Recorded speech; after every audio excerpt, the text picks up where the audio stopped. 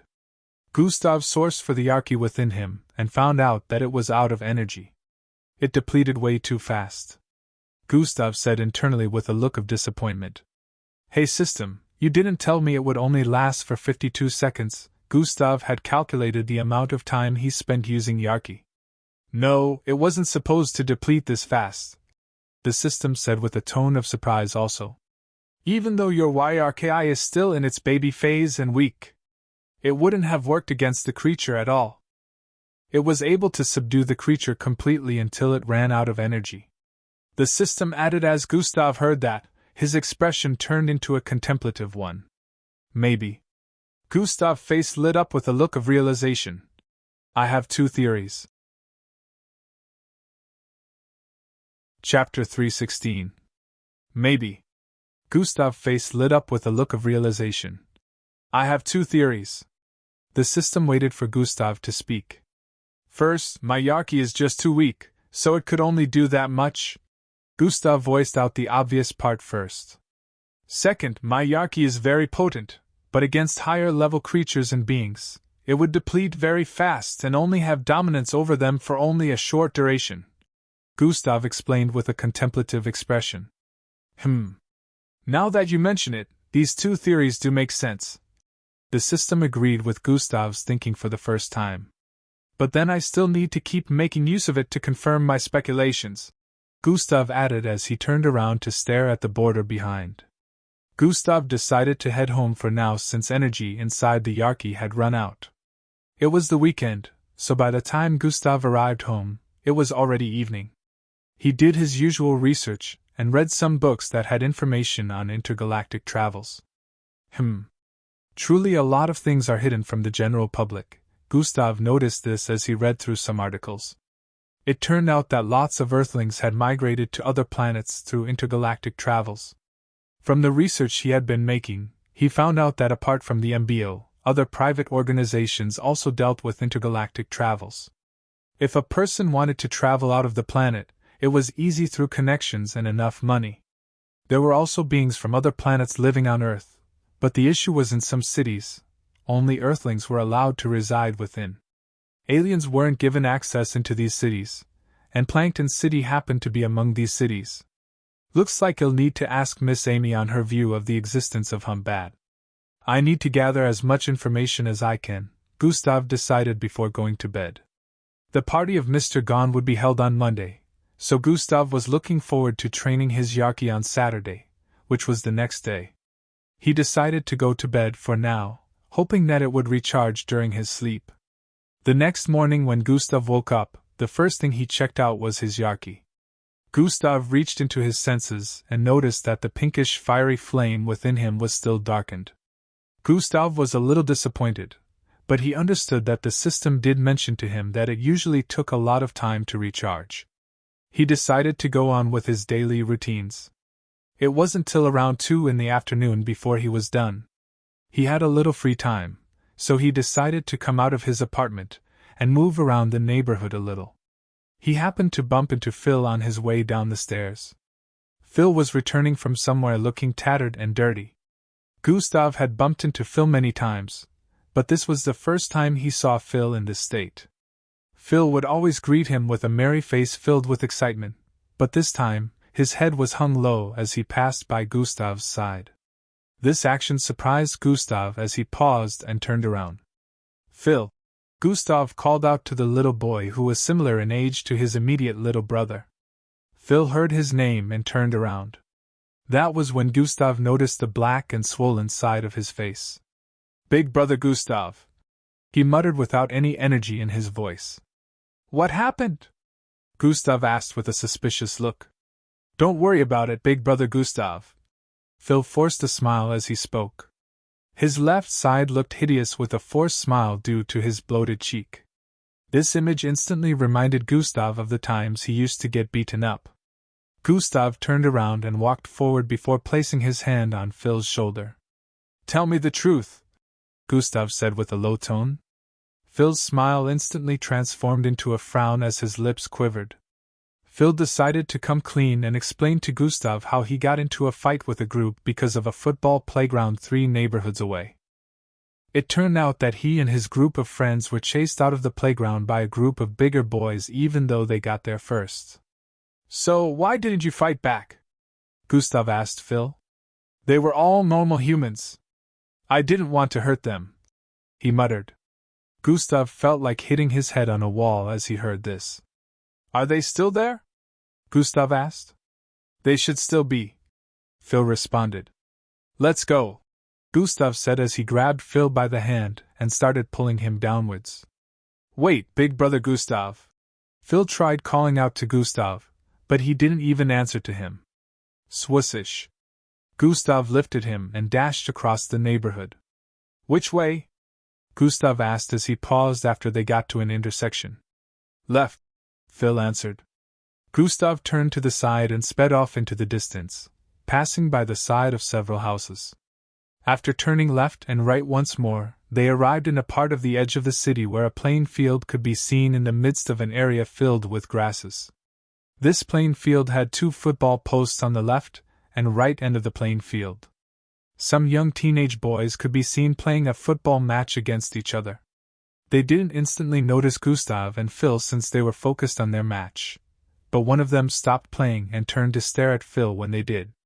Yo, this kid came back for more, he voiced out as he started moving forward.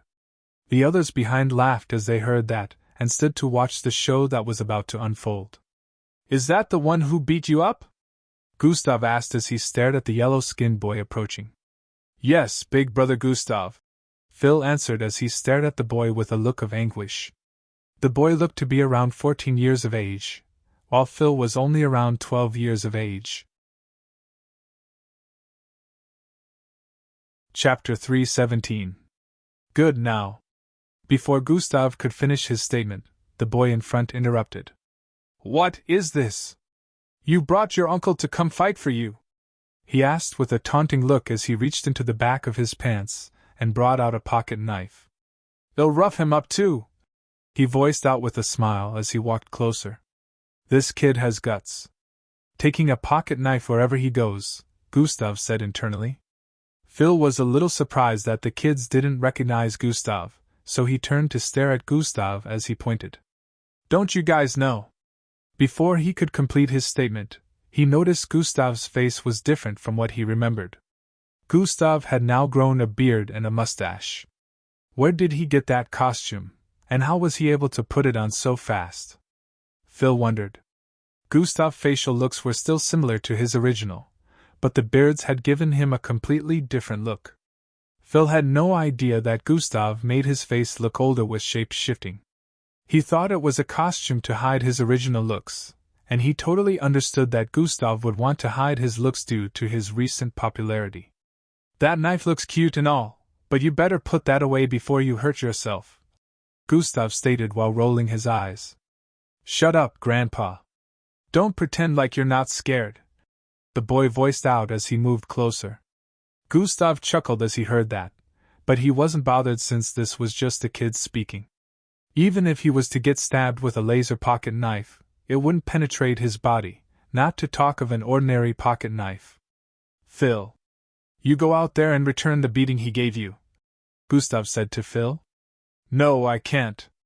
My mom and sister said never to touch humans because they're fragile or hurt anyone for that matter. Phil rejected the proposal. Sigh, what are they teaching this kid? Gustav shook his head as he thought. Did they also mention that you should become a punching bag and receive the beatings of anyone who feels like laying their hand on you? Gustav asked with a look of disappointment. No, but... Before Phil could finish his statement, Gustav interrupted. There are no buts. In this situation, it's beat or be beaten. Do you want to always be on the receiving end? Gustav asked. Do you enjoy being inflicted with pain? Do you hate yourself so much as to tolerate someone inferior laying their hands on you when you can fight back? Mind you, never show sympathy to those who wish to harm you except you're a masochist. So tell me, Phil, are you a masochist? Gustav asked in quick succession. At this point, Phil was speechless as he heard Gustav's questions. Are you lovebirds done jabbering and yammering? My ears are bleeding, the kid in front voiced out as he ran forward with the pocket knife. Phil! Gustav voiced out as he walked forward to meet with the kid in front.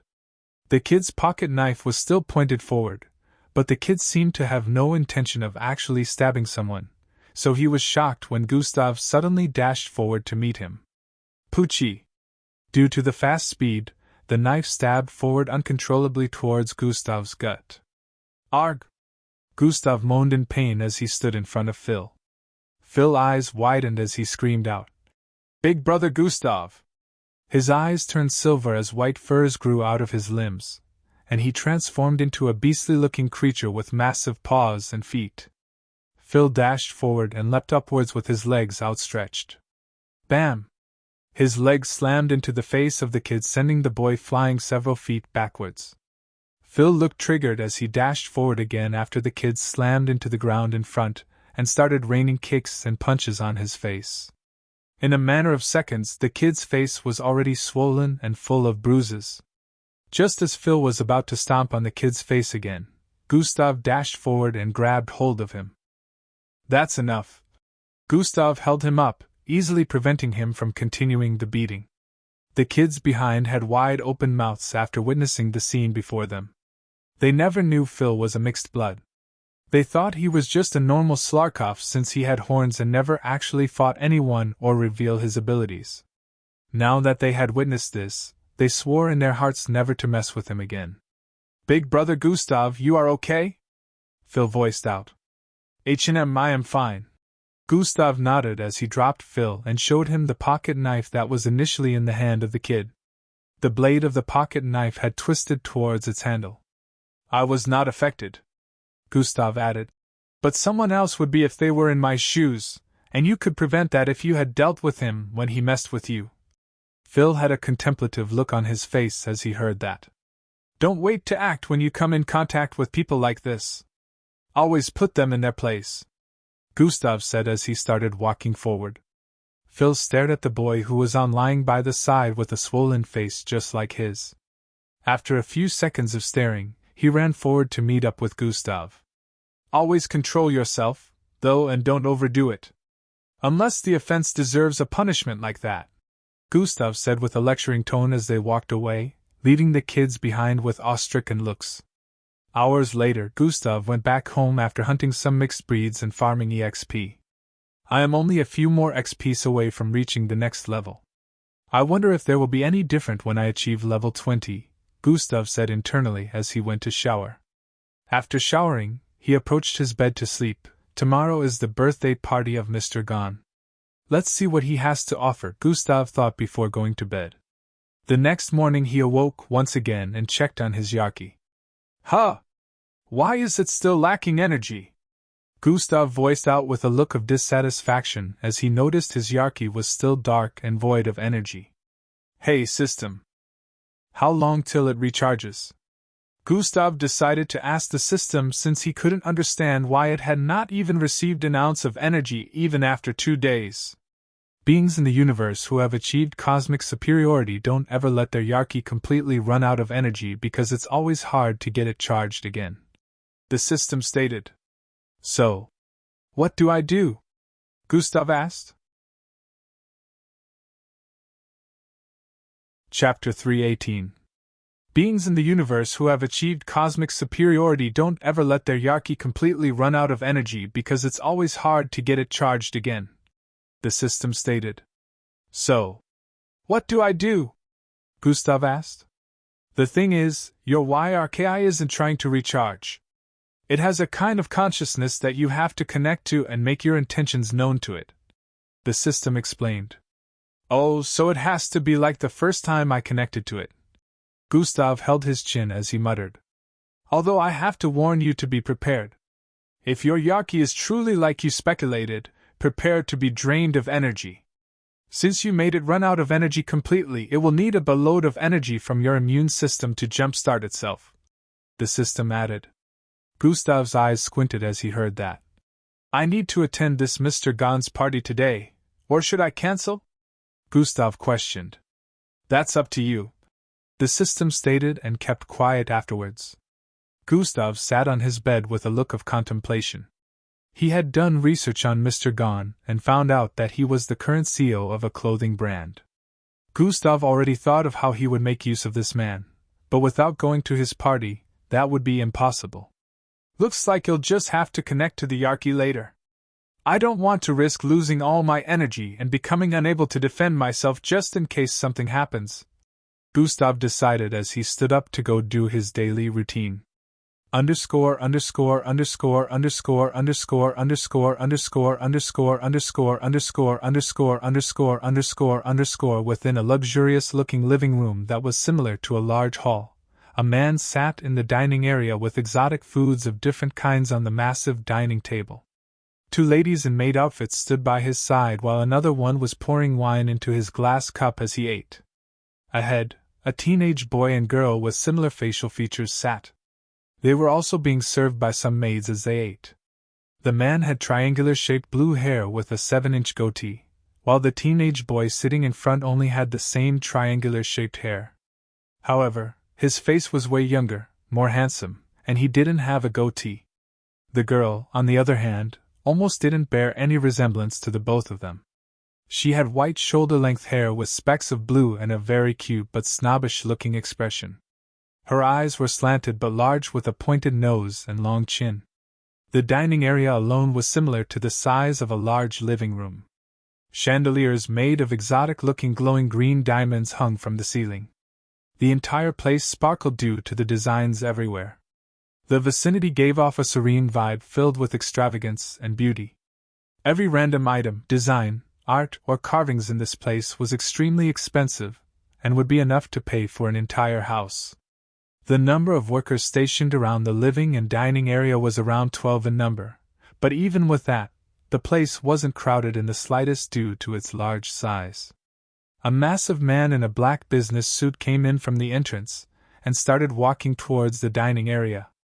The other workers stationed around bowed their heads slightly in respect as they noticed him. He was almost 8 feet tall, and every step he took echoed in the vicinity.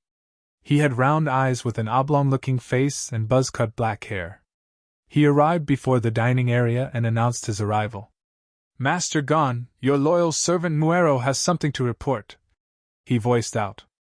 The man-eating gestured for him to approach the dining area. "Young Miss Vera, young Master Damien." The gigantic man known as Muero greeted the teenage boy and girl sitting on the other end. Both of them ignored him and continued with their meal. "So, what is it?" the man referred to as Master Gon asked. "We have gotten feedback from the kid, Gustav," he stated.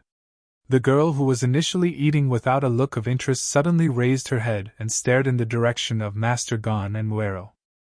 Her eyes lit up with interest as she listened to their conversation along with the other boy. "He said he'll be attending," Muero added.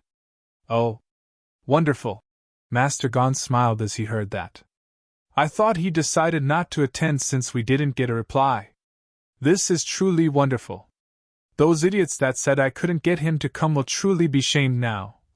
Master Gon's smile broadened even more as he said, "I told you, Master Gon, he won't be." Before Muero could complete his sentence, Master Gon interrupted. "I told you not to use normal logic for that kid. He's different," Master Gon voiced out. Muero is an idiot. If you had witnessed his prowess personally, you wouldn't label him as an ordinary-minded person," the girl known as Vera suddenly voiced out. The boy opposite her, known as Damien, nodded in agreement with what she said. Muero was unable to say anything and felt awkward even more than he did before. Vera suddenly stood up. "I'm done. I can't eat anymore," she said as she pushed the chair backwards and started walking out of the dining area. All right, dear, just make sure you lay off training.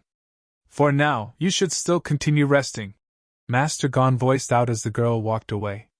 She didn't reply and just kept moving. When she got to the corridor, her legs wobbled as she swayed towards the side and leaned her left shoulder against the wall. She placed her hand on her chest as her breathing became hurried, and her face became flushed. "He's coming," she muttered underneath her breath with a look of excitement. Hours later, it was already daybreak, and Gustav was done with all his routines. He had even gone to check out their storage room to store some of the mixed breeds he hunted the day before. Chapter 319. Apparently, the party was going to begin around 2 in the afternoon, so he still had about 4 hours to do whatever he wanted to. He decided to spend this time channeling his bloodline even more. He decided not to try connecting to the Yarki till he was out of the party. "Well," he said, "if I can attend, I get to ask for whatever I want. They'll just show up for a short duration," Gustav said internally as he closed his eyes to start channeling his bloodline. Some hours later, Gustav opened his eyes when he sensed someone approaching his door. He stood to his feet and walked towards the living room. Calm! Calm! The person knocked twice as they arrived in front of his door. "Who's there?" Gustav asked. "I here to see you, Gustav," the person responded from the other end. Gustav found this voice to be a little familiar, and from his perception, he could make out the physique of the person to be a male in a suit. SSHHHSSHHH. He gestured for the door to open and stared at the person on the other end. Gustav's eyes widened slightly as he stared at the person who was knocking.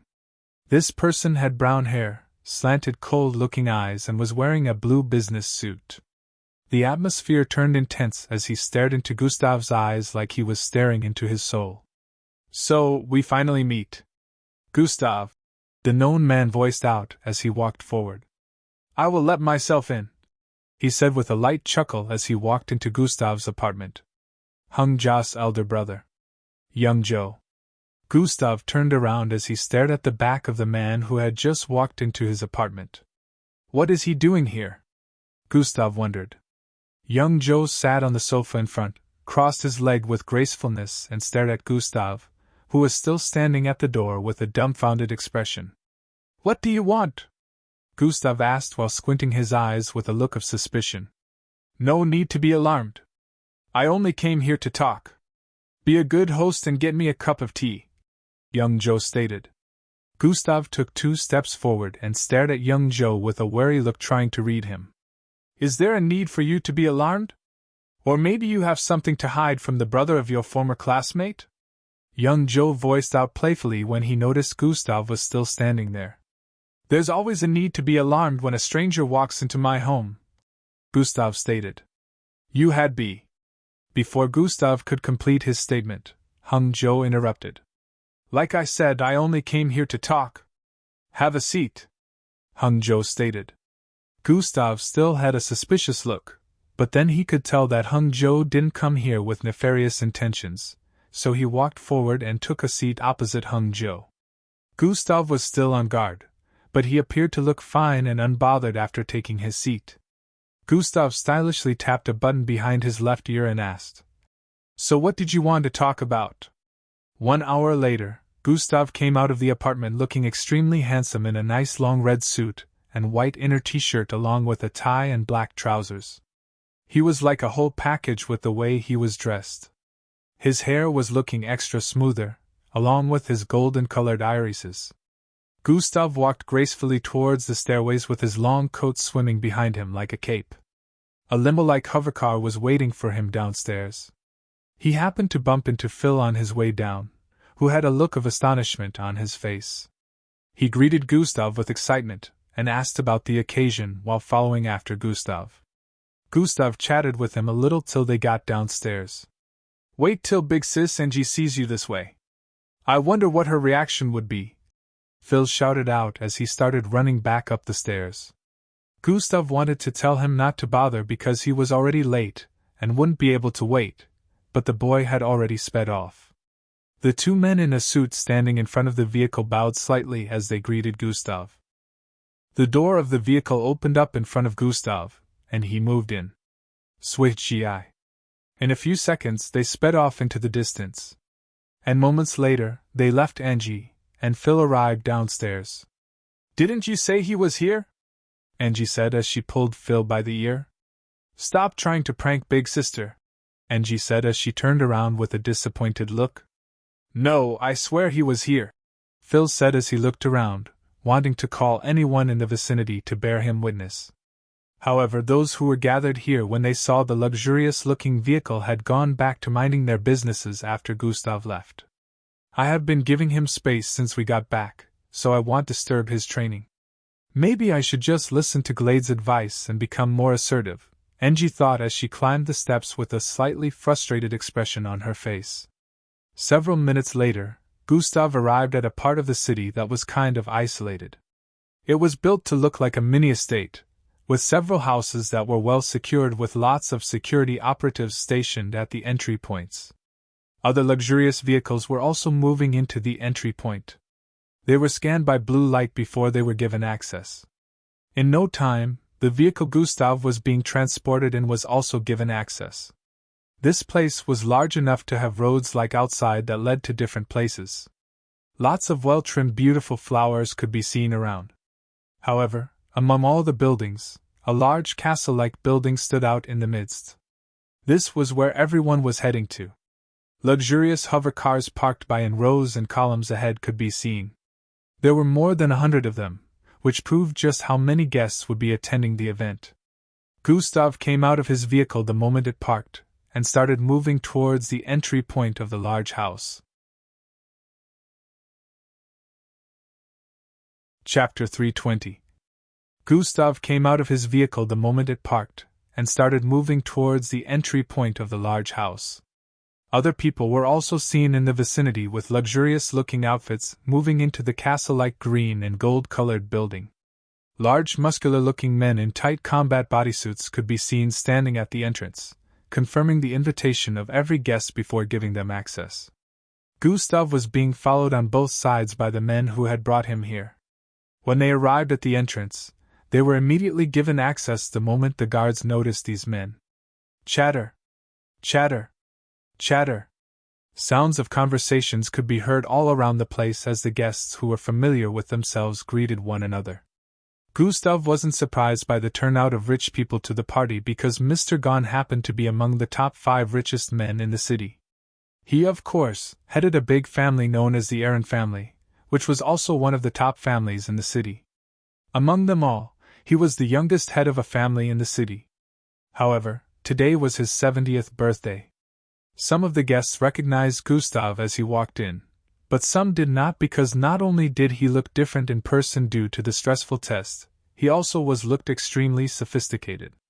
Gustav arrived at the main living room, which was like a large hall. He could see people numbering in the hundreds gathered in the well-designed and beautiful seating area. Even though the number of people here today was over 100, the main living didn't look crowded at all due to the size. Even after observing the faces of many of the guests, Gustav couldn't find a single one of them dressed brashly. His get-up today wasn't his doing. Mr. Gahn had arranged his clothing. If it wasn't due to that, he would have dressed in a casual outfit. Gustav could see the high table, which was opposite the sitting area. Everyone in the normal sitting area was facing the people sitting in the high table area. At the moment, they were watching a group of young maidens in purple and pink outfits perform a musical choreography. They danced gracefully, moving like swans and attracting the attention of the guests. Light music filled and melodies filled the room, adding even more beauty to these ladies' moves. Gustav moved towards the eastern side and sat somewhere in the middle that wasn't preoccupied. The men walking by his side earlier went to different spots to stand while one of them went up to the podium area where the high table was positioned. On the high table area, aside from Mr. Gahn, who was dressed in royal blue robes along with his spiky hair and cool party glasses, the rest were 3 middle-aged looking men and 1 woman. These 4 looked extremely haughty with fierce eyes. It was obvious that they were not ordinary people. From time to time, they would occasionally share conversations, and the others in front would be unable to hear due to the distance. Not only old people attended Mr. Gahn's birthday party. Some youngsters who were offsprings of prominent families also attended. From the moment Gustav walked in, most of them noticed him and couldn't just stop staring at him. While the performance was going on in front, some of them sitting together discussed Gustav's arrival. The number 1 participant, Gustav, is here. Why do you all call him number 1 when there are others who haven't displayed their abilities but are already enlisted without having to participate in the test phase? Oh, are you talking about the special class candidates? I also heard about them. Apparently, those are the strongest, and until we have seen their abilities, Gustav cannot be labeled as number 1. It doesn't change the fact that he's very strong though. You all have forgotten that he passed the special test, so he's practically also a special class even though it hasn't been announced. I heard that he managed to perform a big feat at the finals. Gustav's perception was able to cover the entire hall, so he could hear the words of these youngsters as they discussed with each other, but he wasn't bothered. One of the men who escorted Gustav to this place had already informed Mr. Gahn of Gustav's arrival. Oh, isn't that the young lad who earned himself the title of number 1? The young lad known as Gustav. Looks like he was invited too. I must make my children share a conversation with him today. That kid has a bright future. Some of the influential parents who arrived with their children saw this as an opportunity to make connections with him. Mr. Gahn smiled from his sitting position as he noticed that Gustav had already attracted half of the guests' attention towards himself. This was one of the effects he was aiming to achieve. A particular girl with pink hair and blue strands sat in front with a tensed expression as she occasionally turned to the side to glance at the people behind her. The boy beside her looked similar to Mr. Gahn with his pointy blue hair. However, at the moment, he wasn't paying attention to the girl. His attention was more focused on the beautiful maidens performing in front. He licked his lips as he stared at one of them with glaring intentions. His eyes suddenly glowed up as he stared in the direction of the maiden with long black hair among the 12. The lady started feeling slightly uncomfortable as she danced. His eyes paraded her body from her head to her chest area.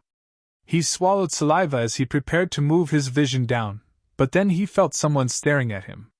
He turned to stare at the middle of the high table and noticed Mr. Gone staring at him. Mr. Gone's eyes were narrowed into slits as he stared at the boy who happened to be his grandson. The boy known as Damien quickly lost the glow in his eyes and stared down to avoid eye contact. Such a shameless brat. Always using your bloodline abilities in this manner, he said internally as he shook his head and stared back at Gustav, who was sitting peacefully in the middle. Why can't he just be like this young lad Gustav? Mr. Gone shook his head as he thought. Chapter 321. Master Gone, you seem to be troubled. What is the matter? The woman sitting on his left side asked with a concerned look.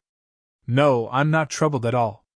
On the contrary, look who accepted my invitation, Mr. Gone replied as he stared at Gustav in the crowd. At the moment, the others sitting on the high table had also noticed him.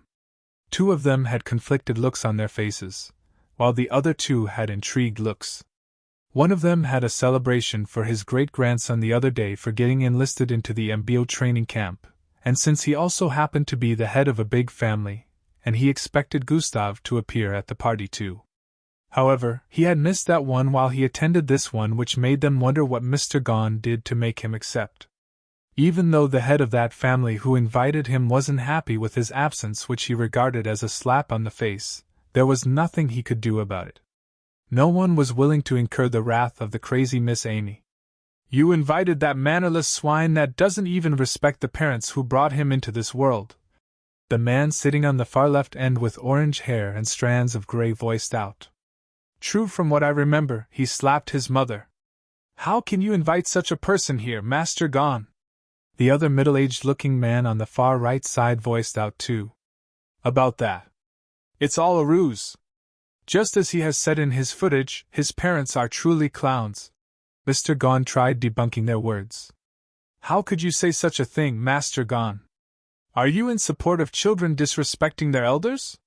The one on the left voiced out. Master Gone must be blinded by the young kid's talent, and decided to overlook his bad character. The one on the right added. Mr. Dwayne, Mr. Uga, you have to get your facts straight before jumping to conclusions.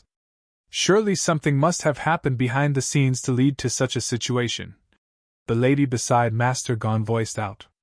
Thank you for mentioning that, Lady Sill. You will all be proven wrong before the end of this event. Mr. Gone smiled and stopped speaking. The man on the right-hand side of Mr. Gone finally spoke. Do you mind enlightening us, Master Gone? His voice happened to carry more power than the others. He had a 3-inch long horn underneath his jaw with slanted eyes and spiky silver-colored hair. Mr. Joe, I want to speak more on this topic. When the time comes, everyone will be enlightened. Master Gone smiled peacefully as he placed a finger on his party-shaded glasses and pushed them up in a cool way. In his sitting position, Gustav noticed the eyes around him, and although it made him a little uncomfortable, he acted unbothered. At this time, the ladies performing had left the stage, and now a young lady with a musical instrument similar to a piano and a guitar combined with numerous amounts of light glows on it was performing. She sang a song similar to the olden days rock music, which seemed to be the opposite of the previous performance due to the heavy sounds. Dash. Oh my goodness, the tribal goddess Yusha was invited to perform. Dash. I never knew Master Gone was a lover of these kinds of music. The guests spoke among themselves as the singer performed with a hard but melodic voice. Master Gone seemed to like this a lot, and was even vibing hard to the music while the others on the high table stared at him with a weird look. The ceremony continued as the Master of Ceremonies spoke from time to time to increase the liveliness of the event, while inviting the next performer. Gustav initially wanted to be in attendance for about an hour before leaving, but due to the factors of not being able to meet with Mr. Gone yet, he decided to still hold on. Different kinds of superstars were in attendance today, and they all performed heartily and wished Mr. Gone a happy birthday when they were done. After some time, the guests all brought their gifts forward. Dash. The Moan family congratulates Master Gone on his 70th birthday. We hope these dragon eggs will bring you good fortune. The crowd had astonished looks as they heard that. The rare dragon eggs that when hatched a rare mineral is found within which is able to strengthen cells by 3 times. Those who were knowledgeable recognized these massive eggs that were the size of a human with yellowish furs on their surfaces. Dash. The Koyan family congratulates Master Gon on his 70th birthday. We wish you long life and hope this ancient ornament is to your liking. The representatives of each big family went forward to present their gifts one after the other. After another hour went by, it was time to cut the birthday cake. It was brought to the front of the stage, and Master Gon had to come out while also inviting his grandkids to come and join him along with some family members in attendance. The girl with pink hair and blue strands named Vera was finally able to stare at the crowd when she moved to the front to take a picture with her grandfather. Her eyes immediately locked on Gustav's position and her heart started racing. Gustav noticed someone glaring at him intensely and decided to look up to stare at the person.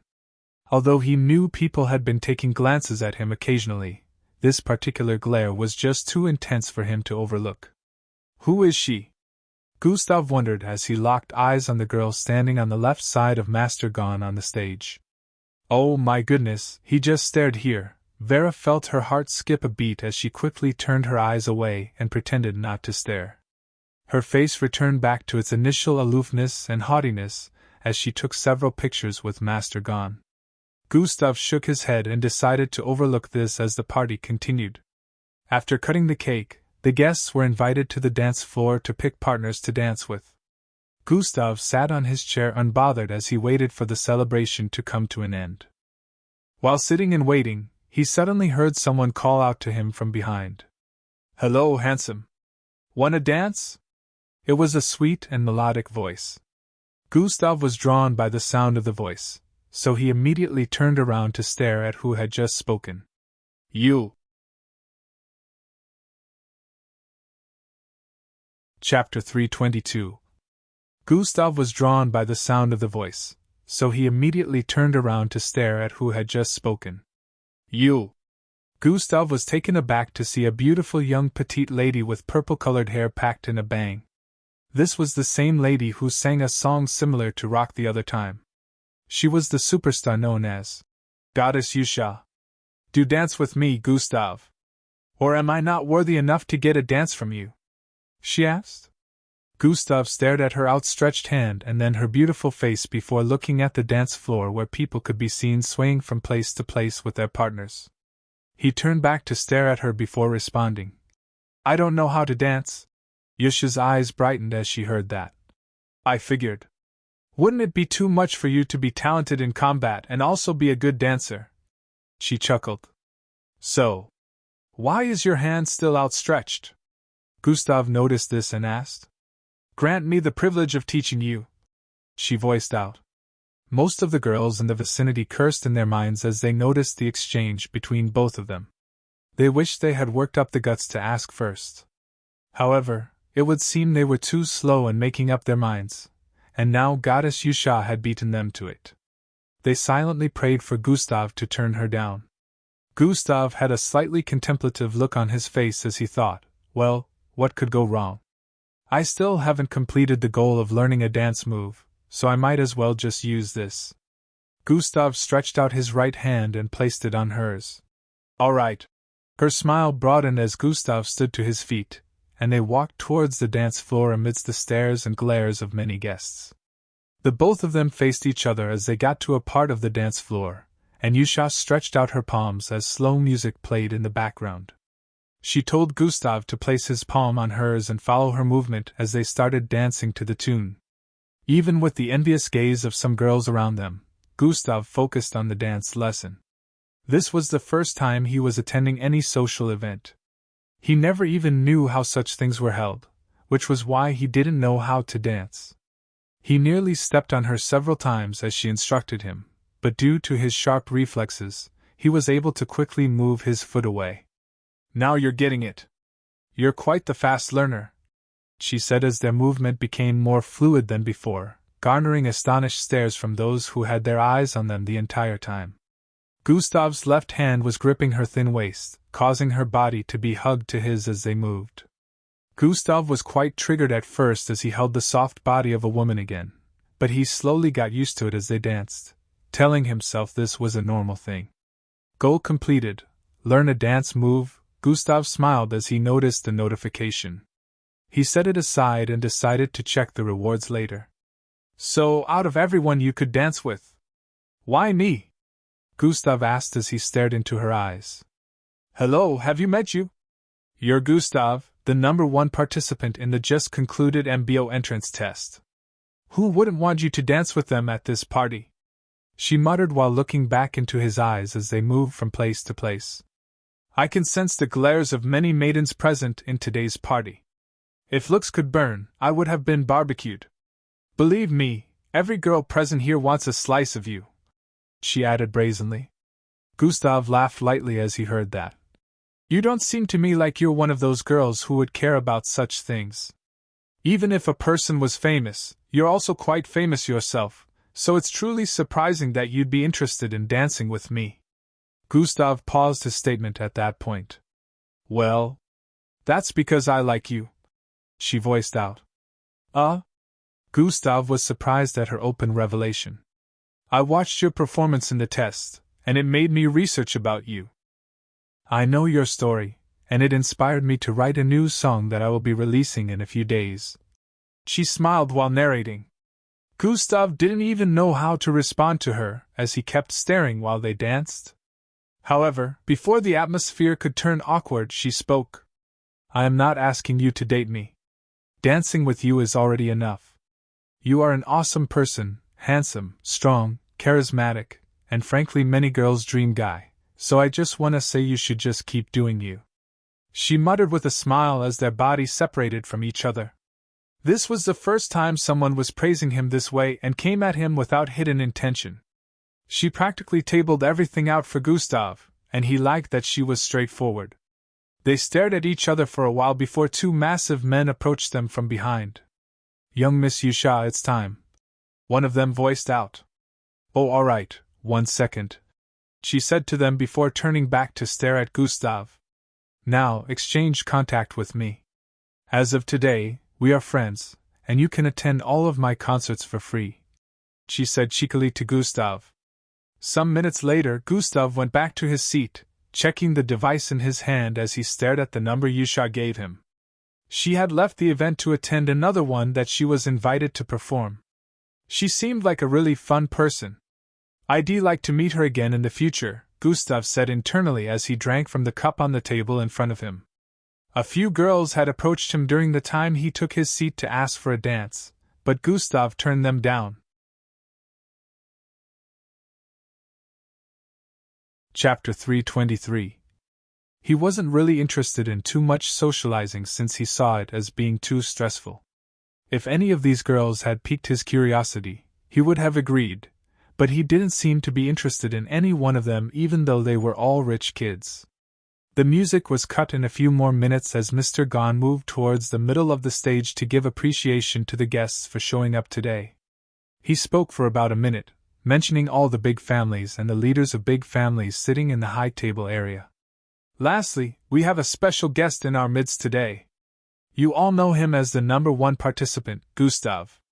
I'm glad he honored my invitation and attended this old man's party, Mr. Gon voiced out as he stared at Gustav from his seating position. Chatter. Chatter. Chatter. Everyone's attention was drawn towards Gustav. If you don't mind, my eldest grandson would like to have a bout with you, Mr. Gon proposed. I'm sure everyone would be interested in seeing the prowess of the number 1 participant in person, Mr. Gon added. Dash. Oh, a bout with Mr. Gon's eldest grandson, this will be interesting. Dash. Wasn't he a serial rank though? I remember Gustav to be Zulu ranked. The guests discussed amongst themselves as they waited for Gustav's answer. Gustav stared at Mr. Gon for a bit before answering. Fine by me, Grim, come out, Mr. Gon called out. In a few seconds, a young man who looked no older than 18 walked out from the passageway on the east side. He also had blue hair. However, there were specks of pink in different parts. He was quite huge, but he had a calm face. Gustav also walked forward, approaching the stage area. My eldest grandson Grim is already a serial rank, but you still bested him in the entrance test. Since both of you never met up during the test, he wanted a personal bout with you," Mr. Gon explained. "They say you have the strength of a serial ranked even though you're only Zulu rank. I would very much like to test out this theory. Nevertheless, if you feel that you can't face a serial rank, you can back out now," Grim voiced out as he placed his fist and palm together in a respectful martial arts style. "I have no issues. It's fine with me," Gustav said with a dismissive expression. "All right then, let this be the final presentation to entertain my guests." "Thank you, Gustav," Mr. Gon said before moving out of the stage area, leaving them both there. "No problem, and just going to collect more compensation from you after this," Gustav said internally as he turned to face Grim. Zwunnen! The stage area suddenly started levitating as an energy field barricaded the four corners of the stage. This was to prevent attacks from hitting the guests. After this was done, everyone focused on the exalted stage to watch the bout between these two. "Ready when you are," Gustav said without assuming a battle stance. "Aren't you looking down on me too much? You don't seem bothered, neither are you on guard," Grim said as he stretched out his palm and lowered his body slightly with a smile. He assumed a nice-looking battle pose while Gustav continued staring at him unbothered. "I'm not looking down on you, but this will be over soon." Gustav activated God eyes as he stared at Grim's body. "Humph! That proves that you're truly looking down on me. Wait till I wipe that unbothered look off your face," he voiced out as black blades started protruding out of his body in different parts. His fists, palms, arms, neck, chest, and some other parts of his body all had blades phasing out of them. Swoosh! He dashed towards Gustav with speed while slashing out. Styaning! A half-moon-shaped energy shot out of the blade in his fist towards Gustav as he arrived in front of him. Dash has been activated, swoosh! Gustav swerved towards the left, cleanly dodging the attack, but Grim wasn't done yet. Styaning! Styaning! Styaning! He slashed 3 more times towards Gustav at fast speed, causing Gustav to dodge towards the right and left again. Shesh Hayek! Cuts appeared all over the floor behind Gustav as Grim's attack connected with them, causing a huge chunk of dust to be blown into the air. Just when Gustav finished dodging those attacks, a flying kick was already headed towards his face and was only a few centimeters away. Swoof!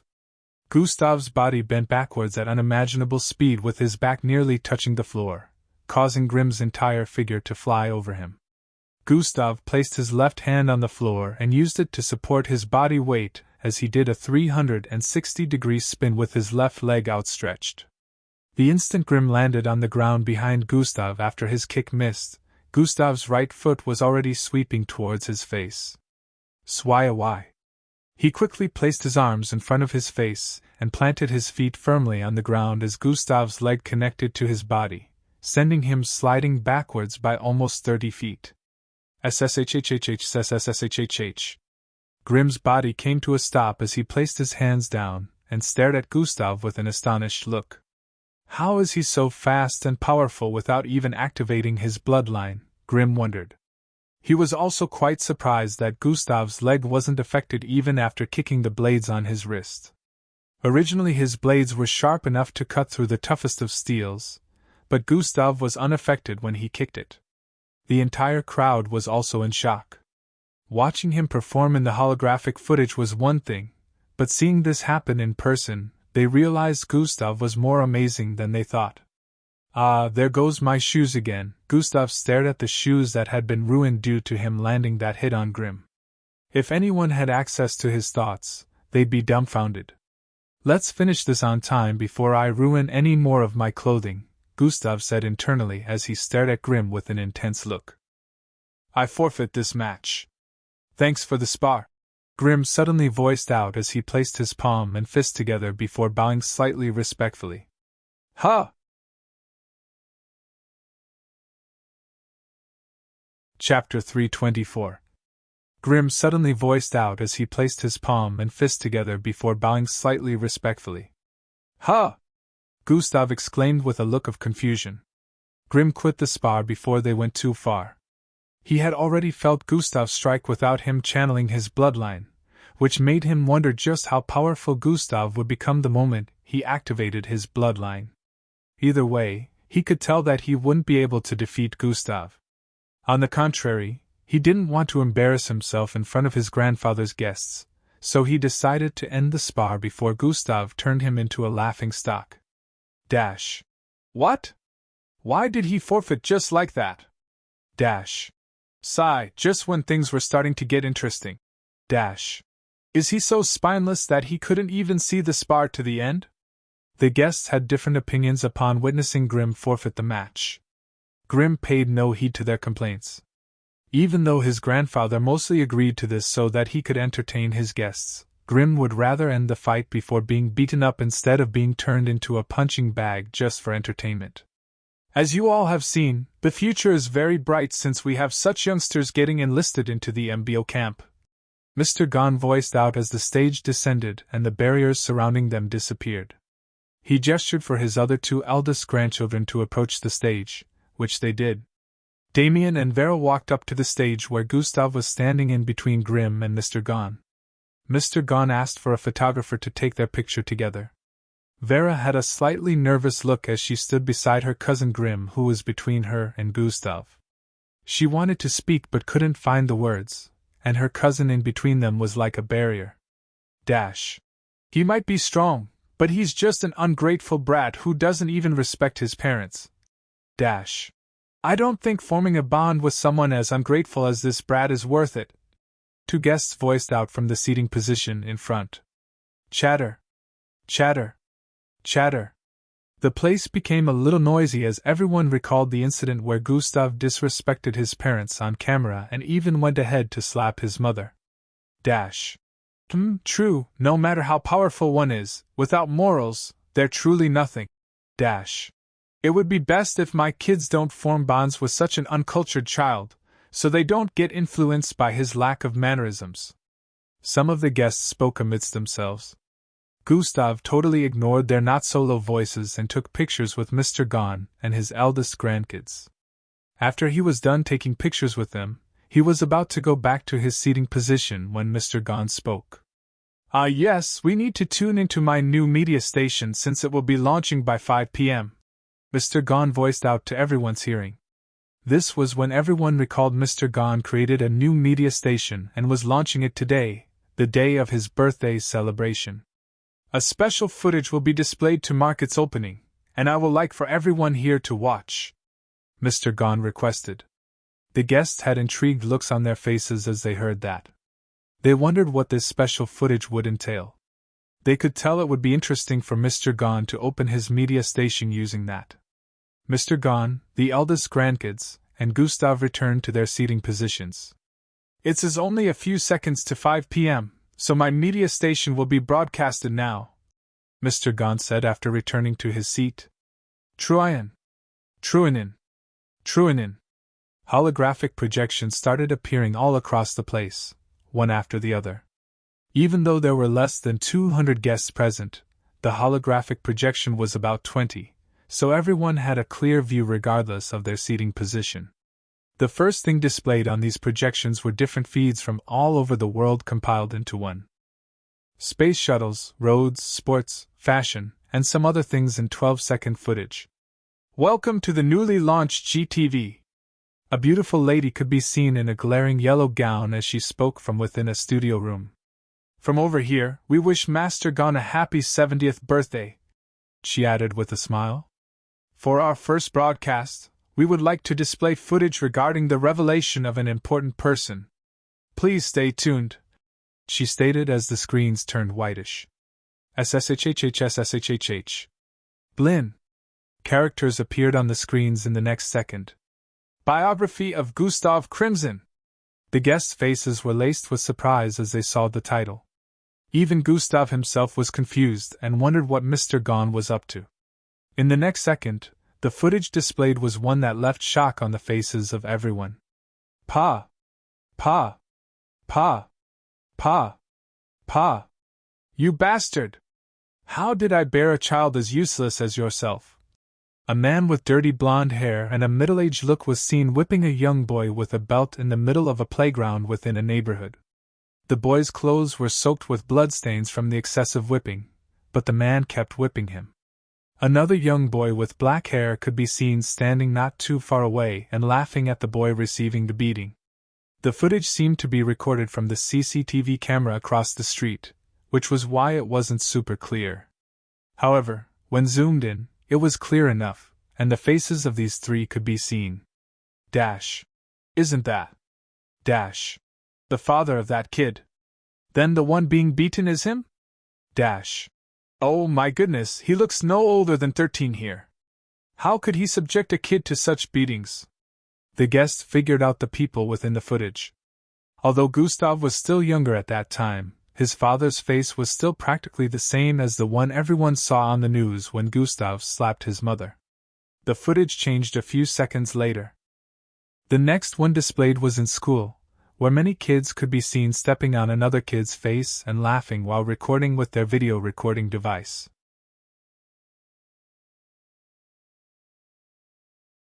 Chapter 325. The footage changed a few seconds later. The next one displayed was in school, where many kids could be seen stepping on another kid's face and laughing while recording with their video recording device. The person on the receiving end here again was Gustav, who was being beaten up in his junior high years by his classmates. Hung Joe was the one videoing while stepping on Gustav's face repeatedly. Mr. Joe, on the high table, squinted his eyes as he noticed this. I thought I had this erased. How did they manage to get hold of this footage again? He wondered as he watched. The next footage once again displayed another scene where it was early the next morning, and Gustav walked out of the parents' house in school uniform.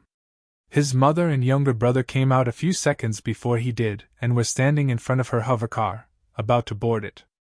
Gustav ran towards them with a smile, and although there was no sound from the mouthing, one could tell that he was asking to follow them. His mother walked towards him and landed 3 hot slaps on his face before brushing his face with her heel shoe. She seemed to be mouthing off something as she stared at Gustav, who was writhing in pain on the ground with a ridiculing expression. This footage was also one that was being recorded by the CCTV cameras across the street within Gustav's former neighborhood. One footage after the other was displayed which showed just how tragic and cruel Gustav's younger days had been. Not only was this being displayed here but also across the city. Mr. Gahn was quite influential, so he made sure the launching of his new media station was displayed all across the city where hundreds of thousands of people could easily watch them. Everyone sympathized with Gustav and now understood the reason for his hostility when his so-called parents arrived to claim a glory that didn't belong to them.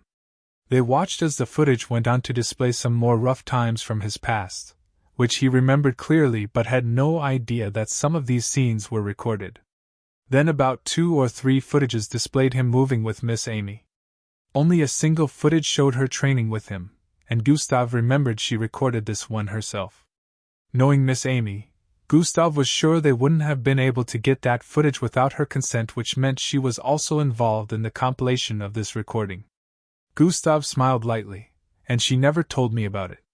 Looks like she knew I was going to attend this party, Gustav said internally as the footage came to an end after 20 minutes. Chatter. Chatter. Chatter. The entire place became a little noisy as the guests spoke amongst one another. They were all influential people, so they recognized Miss Amy. Some of them even knew beforehand that she was his teacher, but they had assumed that his parents still had a hand in his achievement today. Now that they knew the truth, they all stared at Gustav with sympathetic looks. The media station broadcast studio was displayed again, and the lady started to explain and make a few narratives regarding the 20-minute video. This explanation made people understand better that Gustav used to be a below F-grade mixed blood, which was why his parents decided to treat him inhumanely. The city could understand the bullying that came from peers, but they didn't understand how parents would treat their own child that way. In different parts of the city, after witnessing that part of the childhood of Gustav, people were outraged. They were reminded that Gustav is their city's pride and joy since he managed to obtain the first spot in the MBO entrance test worldwide. Ever since the time of his return, The city had been visited by tourists from across the world because they wanted to see the city he grew up in themselves. This made a lot of people's businesses bloom even more in the past week.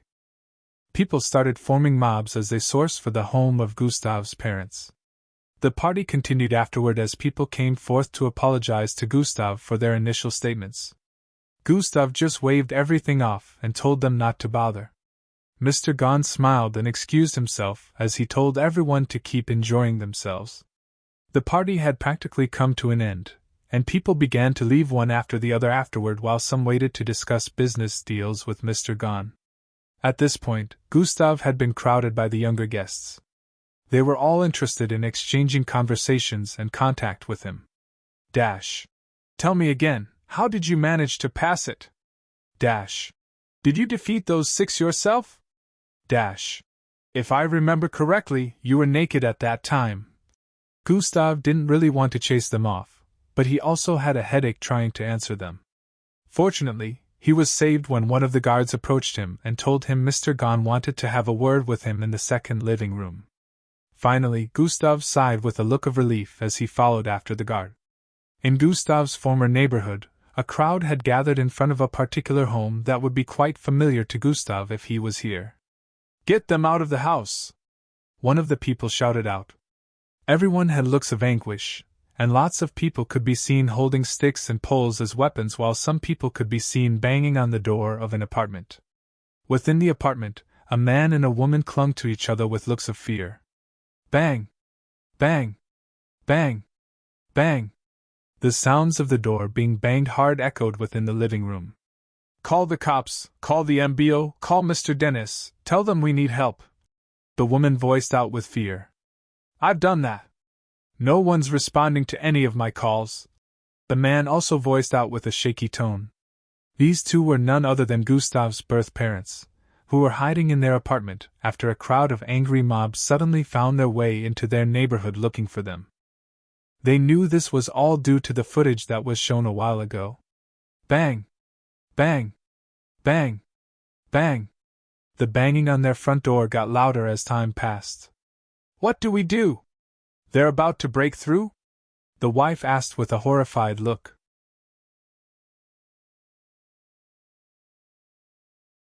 Chapter 326. Bang! Bang! Bang! Bang! The banging on their front door got louder as time passed.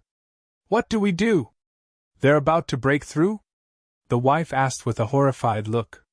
The husband's voice cracked as he replied, Let's barricade it with our heavy house appliances and furniture," he suggested. The both of them quickly got to work and pushed their sofas, table, beds, and other heavy furniture towards the door to barricade it. The banging on the door reduced a bit due to the amount of load that had been placed behind. "We should be able to hold on some more. Honey, keep trying to reach the cops and MBO," Gustav's mother suggested with a slightly calm expression. The father, of course, didn't need to be told this. He was already on his device trying to do this at the moment. Breaking news! Breaking news! The house of the Oslavs is being besieged by an angry mob who have decided to take the justice of Gustav Crimson into their own hands. As you can see from the footage being recorded from above, the mob have been triggered by the compilation of Gustav's past occurrences and have decided not to back down until they have dealt with the couple. They are currently trying to break into the homes of these two showcased on the screen, and for some unknown reason, the law enforcement authorities have not shown to the scene. Different news and media outlets were displaying the same news at the moment. They were recording the apartment of Gustav's parents from above, and it could be seen that the crowd was increasing by the minute. Currently, more than 1,000 people had arrived on the scene, and most of them had weapons and sticks raised up as they shouted, "Justice for Crimson! Justice for Crimson!" In the police branch closest to Gustav's former neighborhood, the cops there watched the footage of the house being surrounded. Grin! Grin! Grin! The communication system used in the office rang out severally, announcing the calls and where they were coming from. The one that displayed Gustav's parents' house was left unanswered. "Captain Joe, aren't we supposed to act now?" one of the men asked. No, an order has been sent from the higher-ups not to interfere until after 20 minutes has gone by. The captain, who was also standing in the corner watching, voiced out. The cops in the station had looks of astonishment and confusion on their faces as they heard that. It's been only 10 minutes, so we can only sit here and wait, Captain Joe added. In one of the MBO command centers within the tower positioned in the heart of the city, a similar situation to what was happening in the police station was also playing out here. The MBO officers within the room asked why they couldn't interfere, but the moment they heard the name of the person who had asked them to back down, they all shut their mouths. Gustav, who was the cause of this ruckus, was sitting in a beautiful, well-designed living room, taking a sip of exotic wine in a luxurious-looking cup. Opposite him was Master Gon, who seemed to be yapping away. Grim had gone back to his quarters, but the other two, Vera and Damien, were seated at the dining area staring at Gustav and their grandfather. Maids moved about the place and served some dishes in the dining room, but Gustav had already turned down the food because he wasn't interested in spending too much time there. Which was why he was seated on one of the sofas with Mr. Gon. Of course, he disguised his intentions by saying he was already full from eating in the party, so he and Mr. Gon would just get down to the business at hand. Mr. Gon, I appreciate what you did back there, but by any chance, how did you manage to get my teacher on board with it? Gustav asked. Oh, you mean young Amy? Mr. Gon asked. Yes, Gustav answered. We happen to be acquainted, but it's a very long story, Mr. Gon voiced out. Gustav exclaimed with a slightly suspicious look. The moment I explained my plans to her, she agreed to help. Actually, 70% of the footage compilation was sourced out by her, so I can't accept your appreciation. Mr. Gon laughed lightly as he heard that. Without her, this wouldn't have been possible because even with my vast connections, I'm unable to retrieve some part of this footage myself, Mr. Gon added. 70%? Gustav's eyes widened slightly as he heard that. He knew it wouldn't be so easy to retrieve such footage that had been practically lost in time or deliberately erased. However, didn't expect that even someone as influential as Mr. Gon would have such difficulty, and only managed to retrieve 30%. I must thank Miss Amy properly when I see her, Gustav said internally. Although he wasn't all too bothered with what the city initially made him out to be when he slapped his mother in front of the reporters. However, he was still grateful because he understood doing this wouldn't have been an easy task. Mr. Gon gestured for one of the guards to approach them. The guard was holding onto a square-shaped white box which Mr. Gon passed on to Gustav. What is this? Gustav asked as he collected it from the guard. Just a small gift from me to you, Mr. Gon said with a smile. Gustav held the small white casing and observed what was inside using god eyes. He noticed it was a small chip. Play the footage stored within when you get to your home, Mr. Gon voiced out. I managed to acquire that from a group of sneaky reporters, so be careful not to get caught next time, Mr. Gon added. Gustav had a confused expression as he heard that, but he could tell everything would still make sense to him later on after he watched the footage.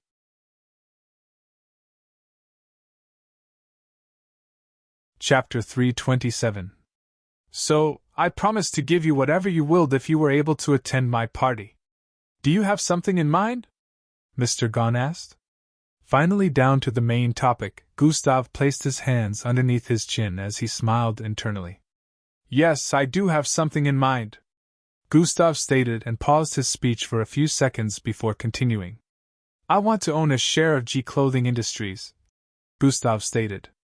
Silence. The entire place descended into silence for a few seconds as the grandkids in the dining area stared at Gustav with a weird look.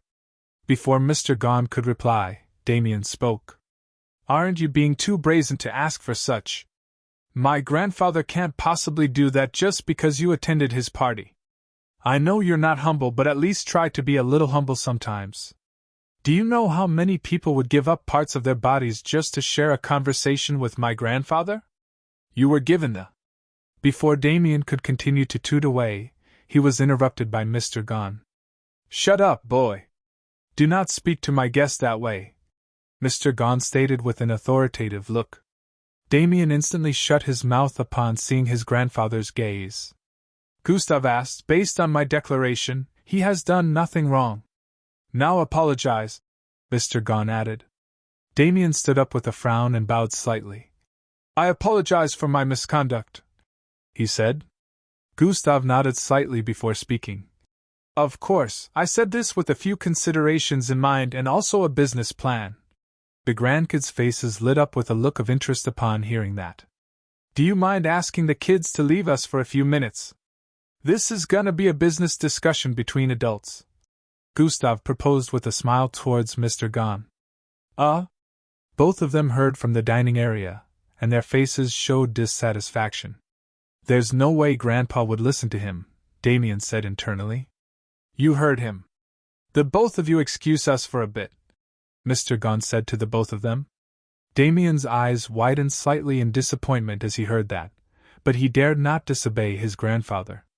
Vera didn't have a look of opposition as she stood to her feet and moved towards the passage area. A few minutes later, Mr. Gahn had a look of understanding on his face. So, you want there to be a department of fitted armored clothes with an elastic feature that don't easily get ripped even after doused in fire? He voiced out. Basically. But of course, there will be other designs. I know you've always been wanting to go into armored designs, but because of Mr. Joe, you have been holding back. I have many ideas that will be different from the types Joe Industries create, so I will deliver the body parts of mixed breeds that are needed to craft such wares. Conversely, you guys' job will be to process the creation, Gustav explained. I have done my research, so I know just how rare the mixed breeds parts needed are. But I can easily get access to them. Mr. Gahn had a look of contemplation on his face for a few seconds before replying. This is a really nice proposal, Mr. Gahn said. Also, I have something that is among the rarest materials in the world. If you have this, you can create top-notch armor, Gustav said as he tapped onto his storage device. Sing! Kryyyyhhhhh. Fragments of green rocks appeared all over the place. The moment Mr. Gahn laid eyes on them, his mouth hung open. This is... He was immediately able to recognize that these rock fragments were extremely tough. About an hour later, Gustav arrived home and instantly changed out of his outfit before heading to the bathroom to shower. He smiled as the shower rained down on him. That went better than I expected. Good thing he recognized the authenticity of that rock, he muttered. The only downside is I got a model for the prototypes before leaving for the MBO camp, Gustav said as he imagined himself posing like an idiot. He had a slightly repressed look as he spoke. Hopefully, he gets my elastic clothing armor done quickly. In a few minutes, Gustav finished showering and headed to his room after putting on pajamas. I still have the entire tomorrow to myself, so I should start the process of rejuvenating my Yarki immediately, Gustav said as he sat on his bed in a cross-leg format. Do you think it's so easy? Prepared to be indoors for the next 2 days at the very least. The system suddenly spoke. What? 2 days? Gustav said with a surprised look. I said at the very least. You might even take longer. The system scoffed as it responded. No, I can't spend 2 days indoors. I need to make it to Matilda's party, Gustav said with a worried look as he held his chin. After everything she has done, this is the first time she asked something of me, so I must at least make it up to her by showing up, Gustav stated. It's impossible to stop the process once you've started unless you plan to start it all over again after making progress, so cutting it short to attend the party is out of it. The system practically knew what Gustav was thinking, which was the reason for its statement. Then I'll just have to make sure I get it done within this night and throughout tomorrow, Gustav said as he closed his eyes with an expression of focus. His senses descended into the depths of his body and located Yarki, which was currently still darkened due to being out of energy. Now, let us begin. Within Angie's apartment, her face shone a complicated expression as she stared at the news. Highlights from Master Gahn's birthday party shows that young Gustav, the number MBO participant, was in attendance. On the projection, it could be seen that Gustav was dancing with a purple-haired beauty. Their bodies were glued to each other, as they swayed beautifully from place to place like trees being blown by the wind. "Ha, big sis, didn't I tell you? See big bro Gustav," Phil voiced out from the side.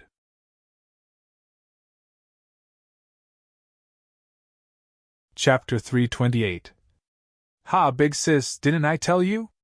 See big bro Gustav," Phil voiced out from the side while pointing at the television projection.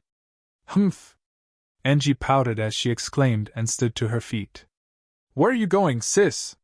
Phil asked as he saw Angie walking away. "I'm going to bed," Angie answered with a slightly annoyed look as she went in.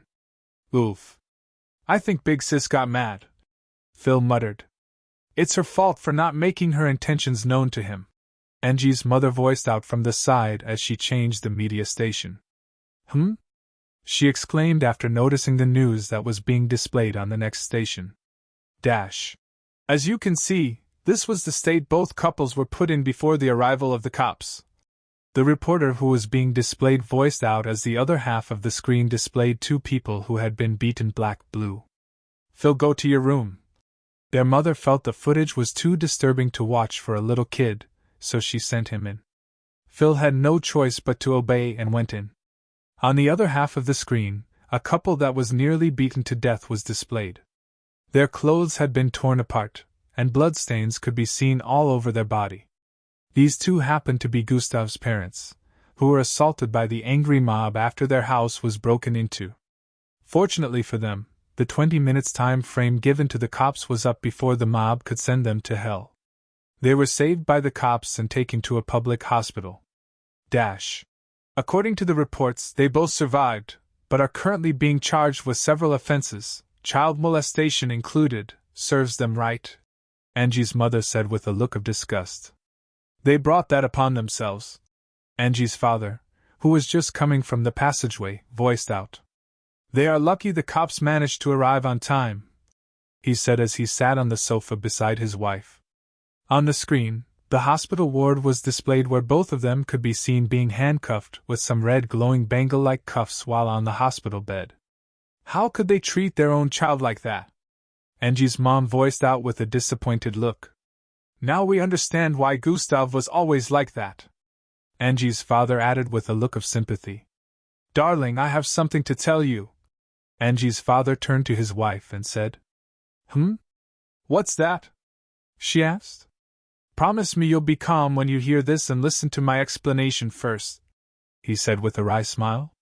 Of course I will, just out with it already, she replied. I'm resigning from our workplace, Angie's father stated. Huh? What? Are you serious? Angie's mother jumped to her feet as she asked. Calm down. Didn't you promise to listen first? He voiced out while pulling her hand for her to sit. All right, I'm calm and am listening, she said while sitting. So, listen to the reason. A few minutes later, Angie's mother had a look of understanding on her face.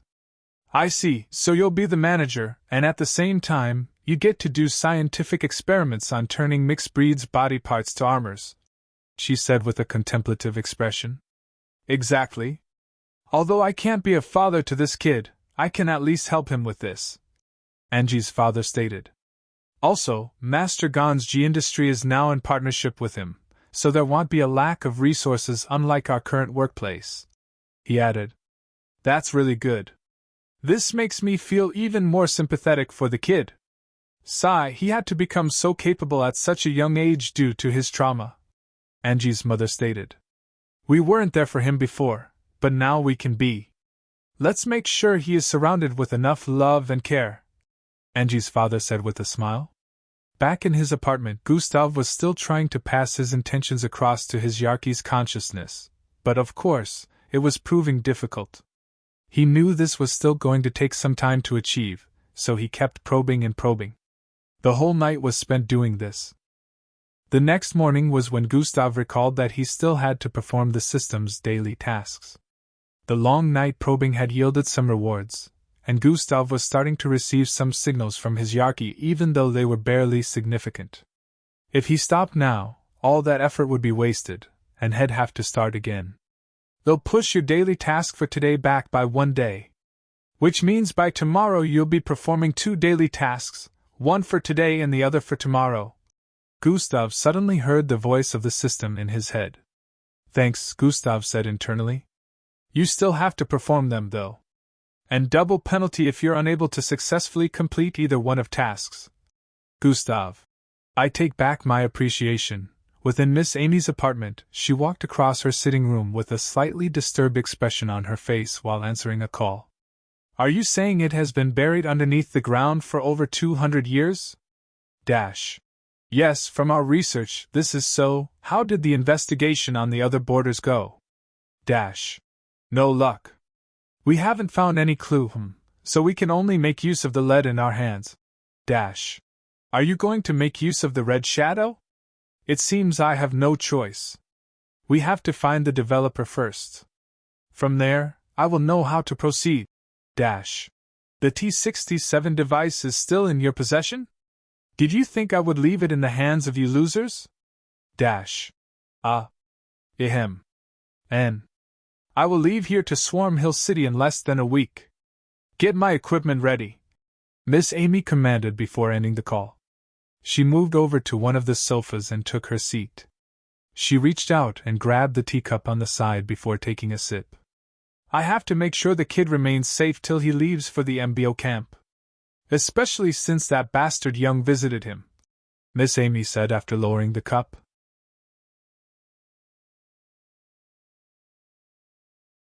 Chapter 329.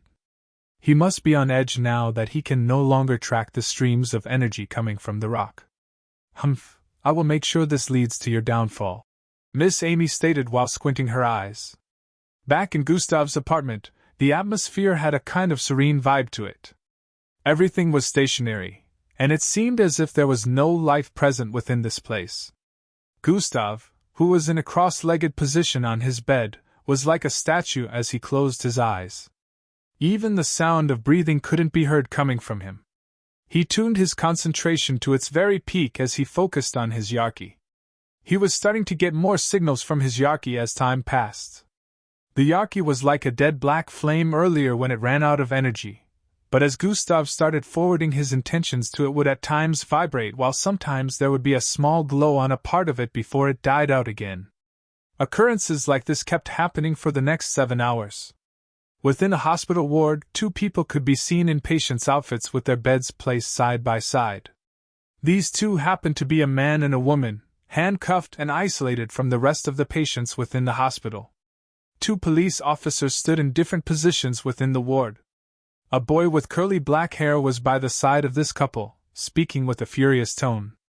He was dressed in a pure white uniform with a red blood-shaped logo on his right breast pocket area. This is all his fault. That bastard trash.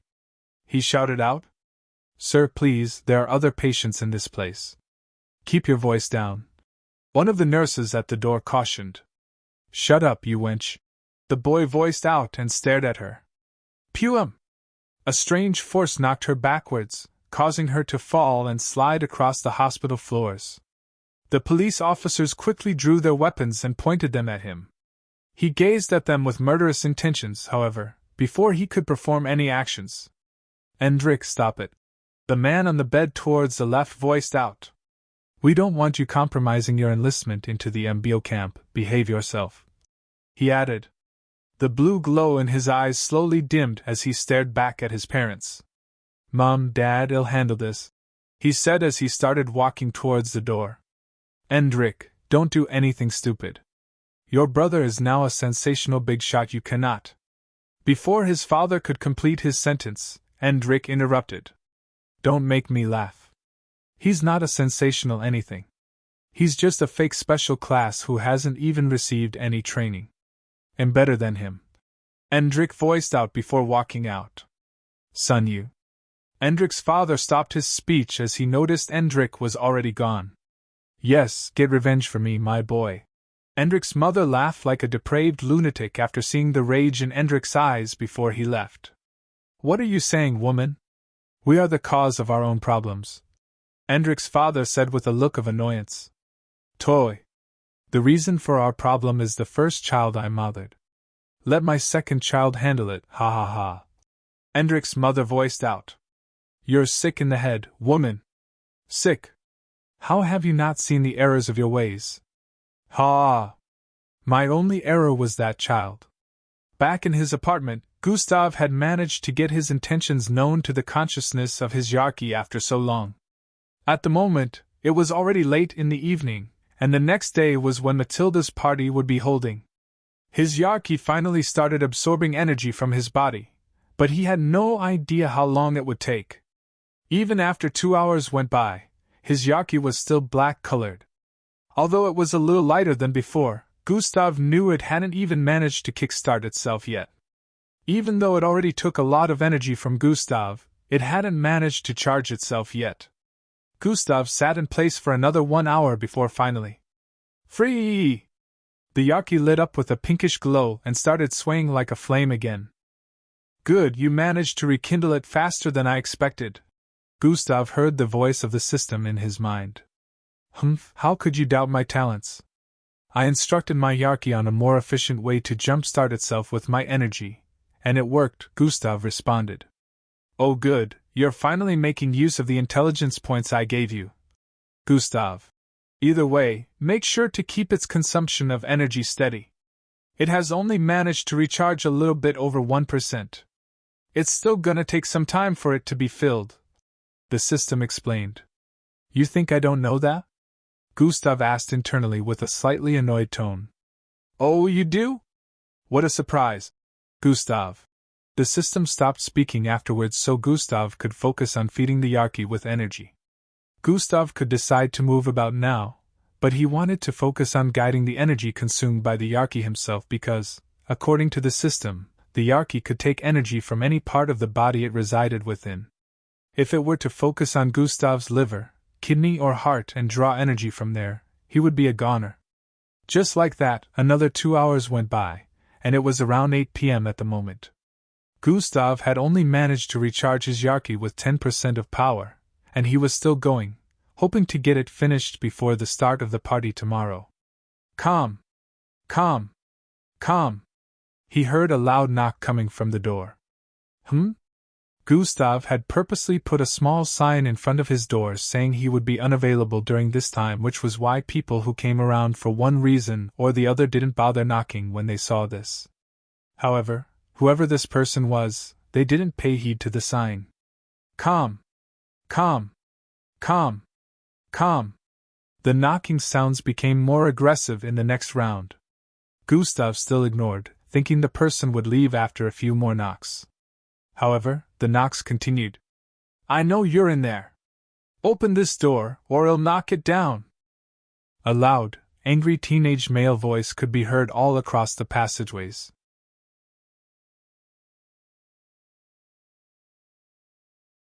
Chapter 330.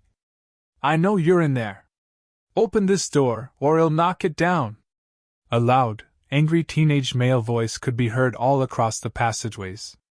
Gustav's eyebrows repeatedly twitched as he heard the voice. I know that voice, he muttered.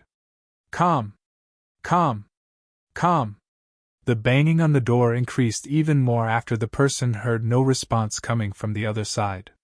Gustav made a low humph sound and continued his meditation. He came seeking his own end. But I can't attend to him until I am finished with this, Gustav said internally as he blocked out all distractions and continued to focus on what he was doing. The person who happened to be at the door knocking was none other than Gustav's younger brother, Endrick. He stood at the door and kept on knocking for about 30 minutes, and still, there was no reply. When some of the neighbors on the same floor came out to check, he shouted at them to mind their business since he was here for Gustav and not them. Endrick could tell that Gustav was indoor but for some reason didn't want to answer his calls. Endrick's forehead creased up as he stared at Gustav's door with a look of anguish. Master JK also refused to come with me because of fear of your teacher. Today I will show them who is better. After I kill you here, the MBO will have no choice but to choose me, and I will be protected. This was Endrick's thought process as he distanced himself from the door a bit, moving backward in small steps. He suddenly dashed forward and threw his foot upwards to stomp on the door. Intruder alert!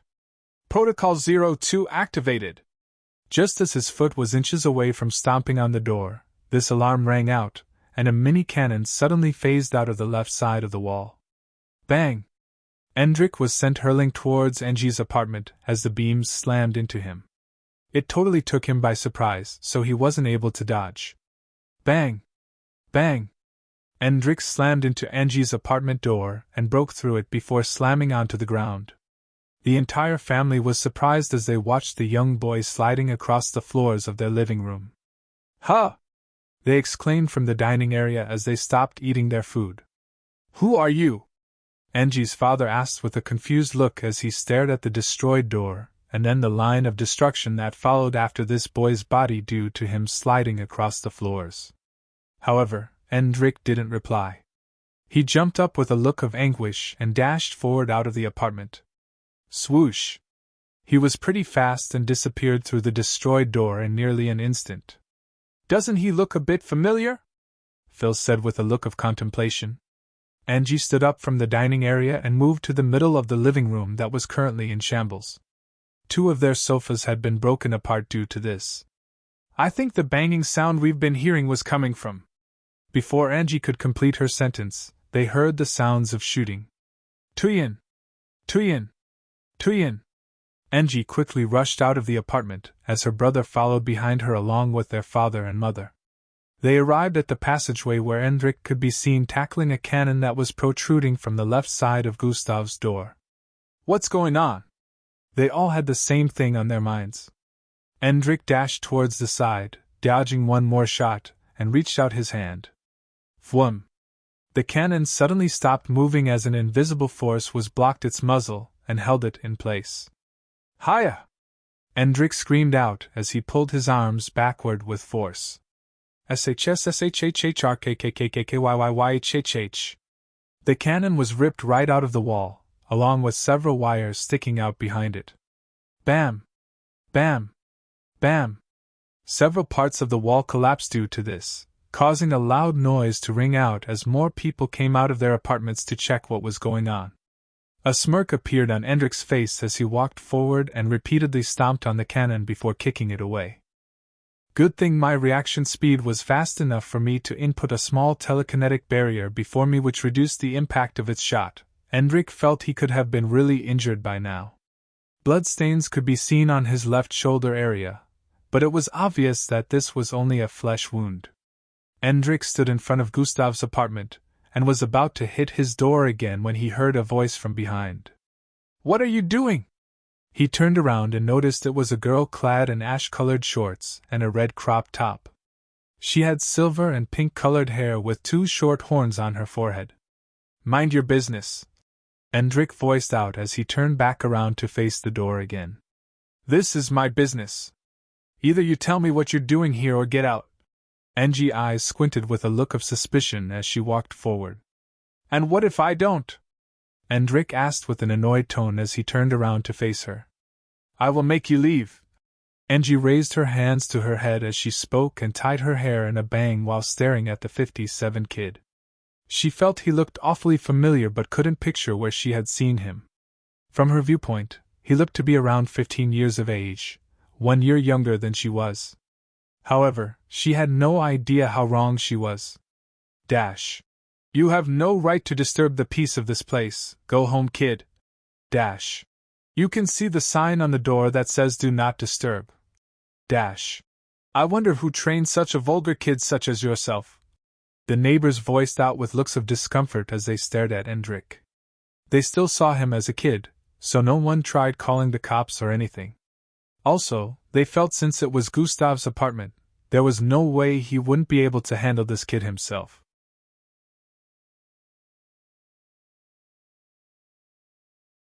Chapter 331.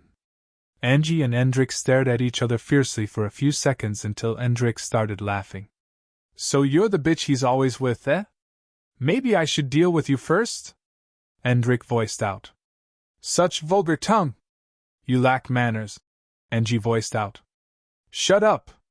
Hendrik shouted out as he pushed his right arm forward. Angie suddenly felt a strong force grabbing hold of her and squeezing her tight. She found herself being lifted off the ground in the next second. Gasp! The neighbors were shocked as they witnessed the scene of Angie being easily subjugated. As she tried to free herself, it felt like her body was being crushed in between a gigantic invisible palm. So you're only so-so. I thought he had more impressive people around him, humph. Endrick voiced out as he flung his arm forward. Bam! Angie's body slammed into the wall on the other side and broke through it. You bastard! How dare you touch my sister? Phil was the first to react before his mother and father, and then the rest of the neighbors. All of them started running towards Endrick with looks of anger. Begone! Endrick said as he slapped both palms together. Thwum! An invisible force radiating with so much pressure was sent out from his left and right side, forming a wall. Both invisible walls collided with the neighbors as they were pushed backward. Oh, I mustn't hurt civilians. Endrick remembered something and stretched out both arms to pause his telekinetic barriers from sending the people flying through the windows and slamming into the wall. But he kept them active to prevent the neighbors, along with Angie's parents and brother, from interfering. They kept banging the barrier, but it proved to be unbreakable. Humph! Endrick turned around and to face Gustav's apartment's door again. He inched forward and was about to attack it when... swoosh! A silver streak suddenly appeared behind him with a fist headed for the left side of his face. Endrick was fast enough to react by putting a small telekinetic barrier between himself and the fist. However, he had underestimated the force that this punch carried. The fragile-looking girlish first tore through the twisted and tightened space in between them and slammed heavily into his cheek. Bang! Endrick was sent hurling towards the front as he slammed his head into Gustav's door, causing a loud sound to ring out. Angie, who was the culprit, didn't pause for a second. The moment Endrick's face slammed into the door and his body was sent hurling backward, Angie had already jumped up with speed and spun around with her legs sent out. Bam! Her knee slammed into Endrick's chest, sending him flying towards the left side of the passageway. He slammed into the ground and started sliding backward. SSHHHSSHHH. Now leave before you make me do worse, Angie said as she cleaned the blood on her face and stared at Endrick in front, whose body just came to a stop. How dare you lay hands on me, bitch? How dare you? Endrick shouted out with a look of rage as he stood to his feet, and his curly hair started being blown backward. Leah! Before Angie could complete his sentence, Endrick's eyes turned completely blue as he pushed his hand forward. VVRHHHHHHRHHHHH. The entire passageway crumbled in an instant as a powerful force raged through it and slammed into the unprepared Angie. Bang! The sound of bones cracking reverberated across the place as Angie's body was sent flying backward with immense speed. Bang! She slammed into the wall on the other end and went through it. Cracks appeared all over the passageway as well as the walls, which started to crumble after a few seconds. Kairar! Big sis Angie! Phil shouted out with a look of hatred as he stared at the massive hole on the wall behind him that Angie's body flew through. Now, does anyone else want to interfere? Endrick shouted out while walking along the cracks on the path in front of Gustav's apartment. Angie opened her eyes as she felt her sore body falling through the air. She noticed she was currently in between the building that housed their apartment and the building opposite them. Her forehead squeezed together as a third horn grew out of it. Swayaya! She spun her body around in midair before landing on the ground while slamming her right hand to the ground. Boom! A visible cloud of dust covered the entire vicinity even though it was dark at the moment. As the dust cleared, Angie could be seen within, slowly pushing herself upwards as her body vibrated due to pain. Blurg! She vomited a mouthful of blood onto the sand as she stared at her left arm. It was twisted backward. Her joint had been dislocated. Her entire body was aching from head to toe. She had multiple internal injuries, but her face was looking extremely fierce at the moment. She reached out her right hand and grabbed her left arm before forcing it back into position. HNNNGGGH! Angie moaned in pain as more blood trickled from her sleeves and nose. Swoosh! Even with her almost broken down body, she dashed forward and ran across the surface of the building. Bang! A loud glass-breaking sound reverberated across the place as Angie's speed caused the destruction of all the windows on this side of the building. She got to the third floor in a matter of milliseconds and reached the last floor a moment later. Hendrik paused in front of Gustav's door as he turned towards the left and noticed Angie entering the building from the window. "You again," Hendrik was about to point out. "Structural analysis," Hendrik said as he and Angie were about to clash again. Angie breathed in and out profusely. She felt her energy depleting at an insane rate and her body about to give out due to acquired injuries. But she had vowed to herself to deal with this person that had jeopardized the safety of the people around her. Just as both of them were about to bolt forward, the apartment door on Hendrik's side opened up. Step! Step! Step! For some reason, everywhere turned silent as the sounds of these footsteps echoed across the passageway. "Who is causing so much ruckus at this hour?" A familiar voice wafted into everyone's ears as they turned to stare at the person who had just walked out of the apartment. "Gustav!" Everyone voiced out as they stared at the almost 6-foot-tall kid with dirty blonde hair. Gustav stood in front of Hendrik and stared into his eyes from above before looking at the surroundings that were currently in shambles. He saw the cracks everywhere and turned to stare at the neighbors who had looks of panic earlier but were now looking a bit relieved after seeing Gustav. Finally, he turned to stare at Angie by the side, who was looking all bloody and battered, before turning back to stare at Hendrik. "I hope you came here prepared to die."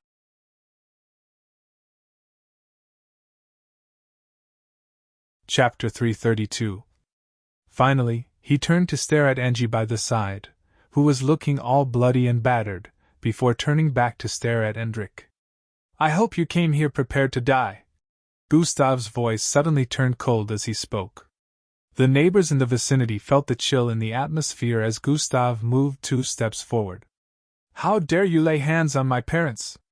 Today will be your end," Hendrik voiced out as he reached out for Gustav. "I will not be sending you to join your so-called parents in the hospital.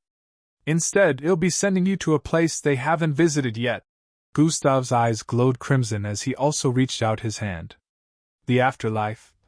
As Gustav voiced out, his palm collided with that of Hendrik's, causing both of them to be sent flying backwards as they separated from each other.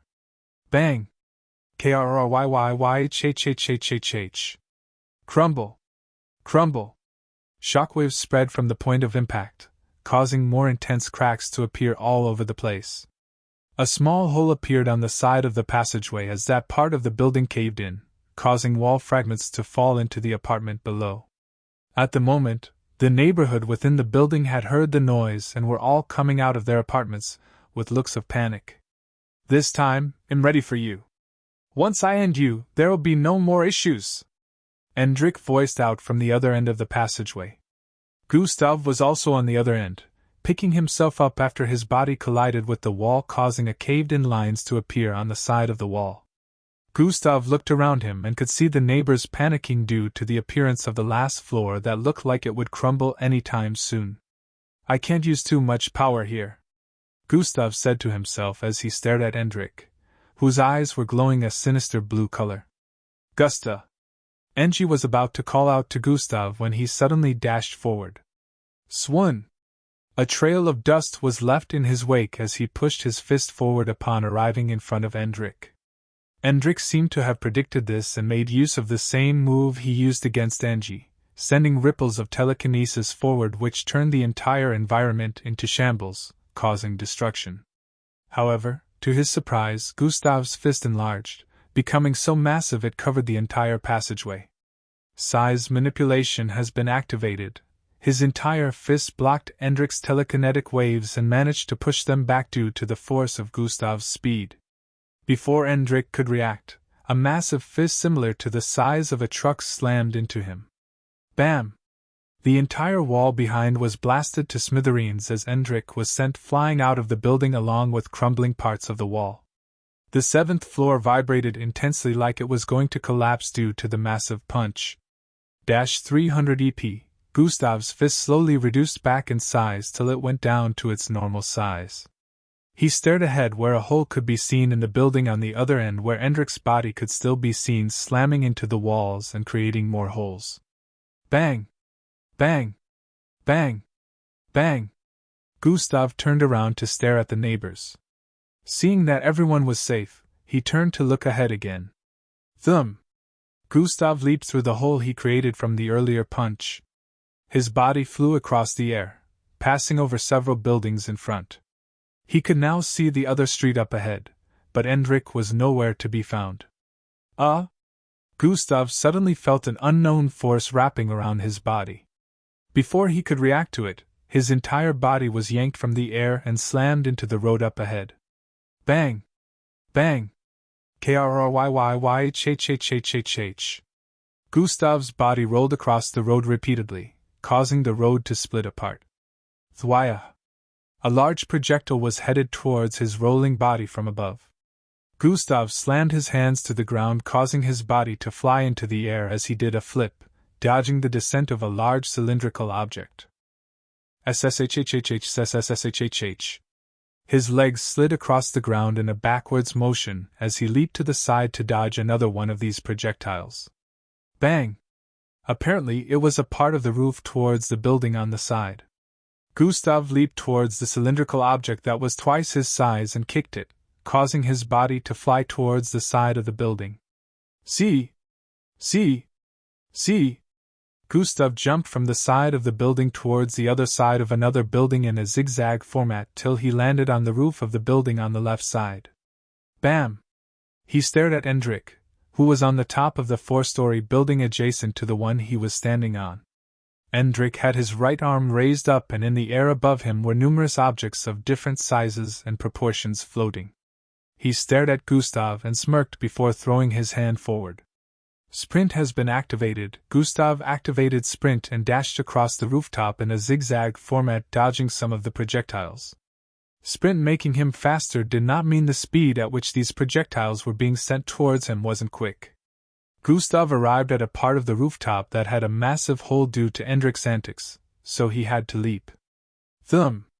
He dodged one projectile again, but another one was heading for him while he was still in midair. Gustav's left arm transformed into that of the mutated bull as he punched the massive 4 meters large roofing, causing it to blast into several smaller pieces. Gustav landed on the edge of the rooftop before leaping towards the building Endrick was currently standing on. Thwam! As his body traveled through the air, Endrick suddenly pushed out his left palm. An invisible wall slammed into Gustav in midair, sending him spiraling towards the building he just leaped out of. Bang! Gustav's back slammed into the wall, causing cracks to appear all over.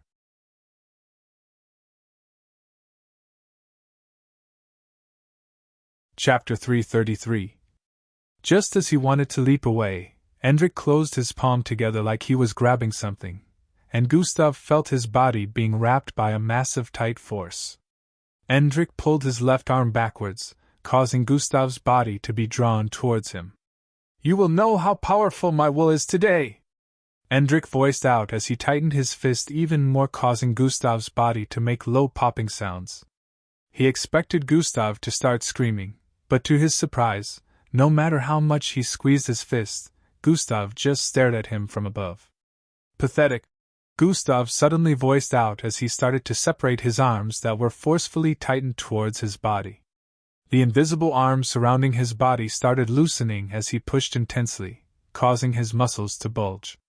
Endrick's eyes widened as he stared at his left palm being separated. Bam! Gustav freed himself from the telekinetic grip and landed on the roof. Before Endrick could make sense of what was happening, Gustav had already dashed forward.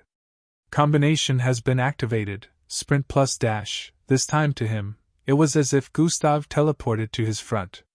Gustav's right hand was already outstretched as he reached out to grab Endrick's face. His palm ripped through layers of telekinetic protections that Endrick set up and grabbed his head in the next moment. "Now let's go to change location to a place where there will be no witnesses," Gustav said to his hearing as he pulled Endrick's entire body forward using his head. Swoosh! Thwam! All Endrick could see was lines and blurriness, as the building they were formerly started appearing more distant with every moment before disappearing from his line of sight completely. Before he could get used to Gustav's speed and try performing an attack, Gustav threw him forward as he leaped over another building. Swoosh! Gustav threw his legs forward, which slammed into Endrick's face, further catapulting him into the distance. In the next moment, Gustav landed on the ground and dashed forward again in an insanely short time. His body traveled through the street with extreme speed, passing by several buildings towards the right and the left. Thump! He leaped upwards again and grabbed onto Endrick's descending body through his head before landing and dashing forward into the forest area. Whoosh! In a few seconds they had left the neighborhood behind and arrived in the forest area. At this time, Endrick had already adapted to the speed and pulled off a telekinetic attack. Bam! Gustav was able to react in time by placing his arms in front of his chest in an X format, but was still sent sliding backwards by a few feet. Endrick's body was still flying through the air at the moment, since Gustav suddenly had to let him go because of the attack. However, he managed to spin his body several times before stabilizing his fall and landing on his 2 feet. Endrick and Gustav were now several hundreds of feet distant from each other. However, Gustav wasn't bothered because they were now within the sparse forest region. He didn't want others to get hurt because of his fight, and he also didn't want to reveal most of his abilities, so this was the perfect battleground for him. Smirk! Gustav smirked at Endrick as he dusted his pajamas. I could end this battle quickly, but what would be the fun in that? I have to make sure I torture you well at the very least before sending you packing, so in your next life, you'll choose to live a better life with better parents too, of course, since these ones don't even have the right to be called parents. Gustav voiced out. Humph! I will make you eat your words, Endrick voiced out as his eyes turned blue once again. True. True. True. True. Trees in the vicinity started being uprooted from the ground, causing dirt to fly in all directions. You just marked your own graveyard, Endrick voiced out as he turned the trees in the vicinity to face Gustav's direction. Around 12 trees floated in midair, each over 15 meters in length. Gustav's eyes squinted as his body started transforming. His right hand became like that of the bloodwolf, while his left became like that of the bull. One was furry while the other was just muscular with small white pointy objects protruding out of it.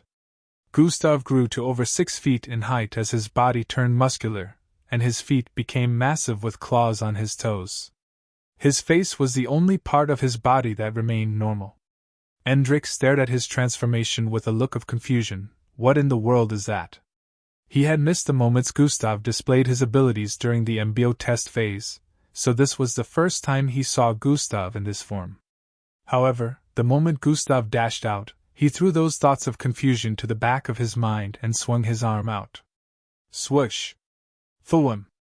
Trees were tossed forward as if they were pieces of sticks that weighed nothing. Gustav first dodged about 2 of them, dashing towards the left and right. Dust and sand spread across the place as the trees missed him and slammed into the ground behind him. The next tree that appeared in front of him, Gustav swung his right arm towards it, cleaving it swiftly into 2 halves as he kept running forward. Endrick was in shock as he pulled more trees from the ground, making use of his telekinesis. However, he couldn't keep up with Gustav's speed of destroying and dodging these trees. In a few moments, Gustav arrived in front of the last tree before him and Endrick and grabbed onto its trunk tightly. Gustav was able to stop the tree from moving forward and hold onto it quite easily with both of his hands. He dashed forward towards Endrick and swung out the tree at full force. Swee-ya!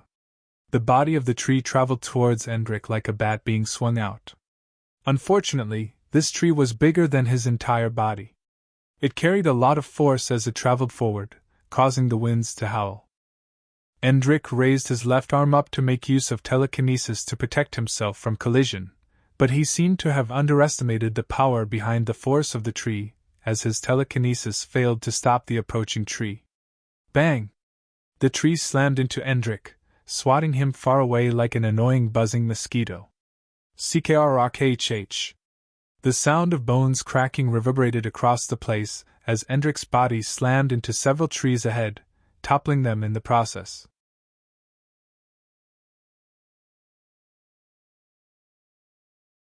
Chapter 334. The sound of bones cracking reverberated across the place as Endrick's body slammed into several trees ahead, toppling them in the process. The tree also snapped in half after the collision. However, this didn't hinder Gustav in any way. Gustav threw the remaining part of the tree to the side and dashed forward again. He leaped upwards and threw his leg forward as his body descended towards the falling body of Endrick in midair. Endrick opened his eyes and pushed both palms forward before Gustav could collide with him, sending a telekinetic wall towards him.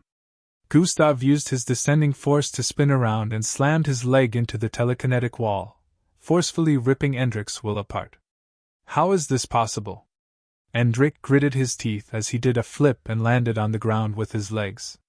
Due to his earlier attack, Gustav was delayed a bit, so Endrick was able to distance himself further from Gustav. Gustav landed on both legs afterwards and dashed forward again after Endrick. Endrick stretched both his hands sideways and twirled his right finger, causing his body to ascend into the air with speed. Gustav missed him due to that action as Endrick flew over 100 feet into the air in an instant. He turned his body around in midair and faced the ground from his position above. Walls of will. Crush! Endrick voiced out as he stretched out his palm with intensity. Gustav, who was about to jump upwards, suddenly felt a massive force coming from above. Bang! The surroundings were immediately turned into a region of dust as the ground around Gustav caved in. Gustav's hands were currently above his head like he was carrying something heavy. His legs had sunk several centimeters into the ground due to the weight of the invisible force he was currently lifting. Endrick, who was still in the sky, stretched out his left palm also. Before Gustav could try and free himself from the heavy force trying to squash him, he felt another get added to it. Bang! The force he was lifting was suddenly multiplied by 2, causing his legs to sink even more into the ground. Gustav's muscles bulged as his arms trembled from the intense weight. He raised his head and stared at Endrick, who was still floating in midair several hundred feet above him. Gustav's head transformed into that of a serpentine snake as he opened his mouth, causing a purplish beam to gather in front of it before shooting it out. The beam started tearing a hole through the middle of telekinetic walls. Endrick, who noticed this, waved his hands again, causing another telekinetic wall to fall upon the ones Gustav was already lifting. Gustav's legs buckled as he descended a little bit lower due to the enormous increase in pressure. However, in the next second, he raised these invisible walls back up again, causing Endrick's face to lit up with shock. How is he doing that? He should be crushed by now. That's over 15,000 pounds, Endrick thought. He was about to conjure another one when he noticed his trembling fingers. I've used up too much energy. I have to end it now, Endrick said to himself as he descended from the air and landed on the layers of telekinetic walls Gustav was currently lifting. Gustav's eyes squinted as he stared at Endrick intently while still making use of the purplish beam to create openings through the telekinetic walls. Structural analysis, he voiced out as he placed 2 fingers of his left hand on his forehead and stared at Gustav. Gustav could tell that Endrick was about to use a crazy technique, so he increased the force at which he was firing the purplish beam from his mouth. Endrick suddenly stretched his right palm towards Gustav below. Gustav felt a strange force creeping around his insides like something was stirring his internal structure. The force moved from place to place within his body till it finally settled around his chest area and moved towards his heart. It is over, Endrick voiced out as he opened his eyes. Yes, it is. For you, Gustav responded with a tone of dominance. As Endrick paused for an instant to process Gustav's words, he felt something behind him and turned around. Several blue, glowing orbs could be seen behind him, and the moment he laid his eyes on them, he heard Gustav utter a word from underneath. Detonate! Boom! A cloud of blue waves of energy instantly covered the entire vicinity, causing intense destruction. Several trees were blown apart. A small crater was created at the point of impact due to the power of the explosion. Swayaya! The battered body of a young teenage-looking boy flew out of the blue waves. Half of his face had been completely charred, with blood oozing out of different parts of his body. Gustav suddenly flew out of the explosion, too, towards the direction of the boy with his left arm extended backwards. The instant he arrived in front of him, he threw out his fist. Fwaya! Bang! A loud sound of collision rang out as his fist slammed into the face of Hendrik, causing him to be catapulted towards the ground. Bang! Bang! Bang! Bang! Hendrik's body slammed into the ground repeatedly as it rolled across it, creating another trail of dust and destruction. After a few seconds of rolling across the ground, Hendrik's body came to a stop after smashing into a tree. His right eye was the only one opened, and it was only open halfway. All he could see was blurry red as he felt his head spinning. He could see a silhouette walking casually towards him with a red aura surrounding his figure. I thought I had grown powerful enough to handle anybody. How? How? These were Hendrik's final thoughts before. Blurg. He coughed out pieces of teeth along with blood and passed out. Gustav slowly transformed back into his normal look as he arrived in front of Hendrik and squatted. I warned you and gave you several chances, kid. I'm not God, so my mercies are not infinite. I can only tolerate stupidity for so long. Gustav shook his head with a look of pity as he spoke.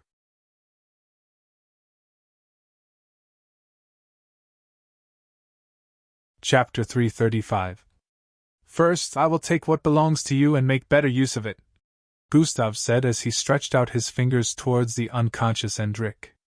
As his fingers reached Hendrik's neck, as he was about to pierce through, the system suddenly spoke. Someone's coming.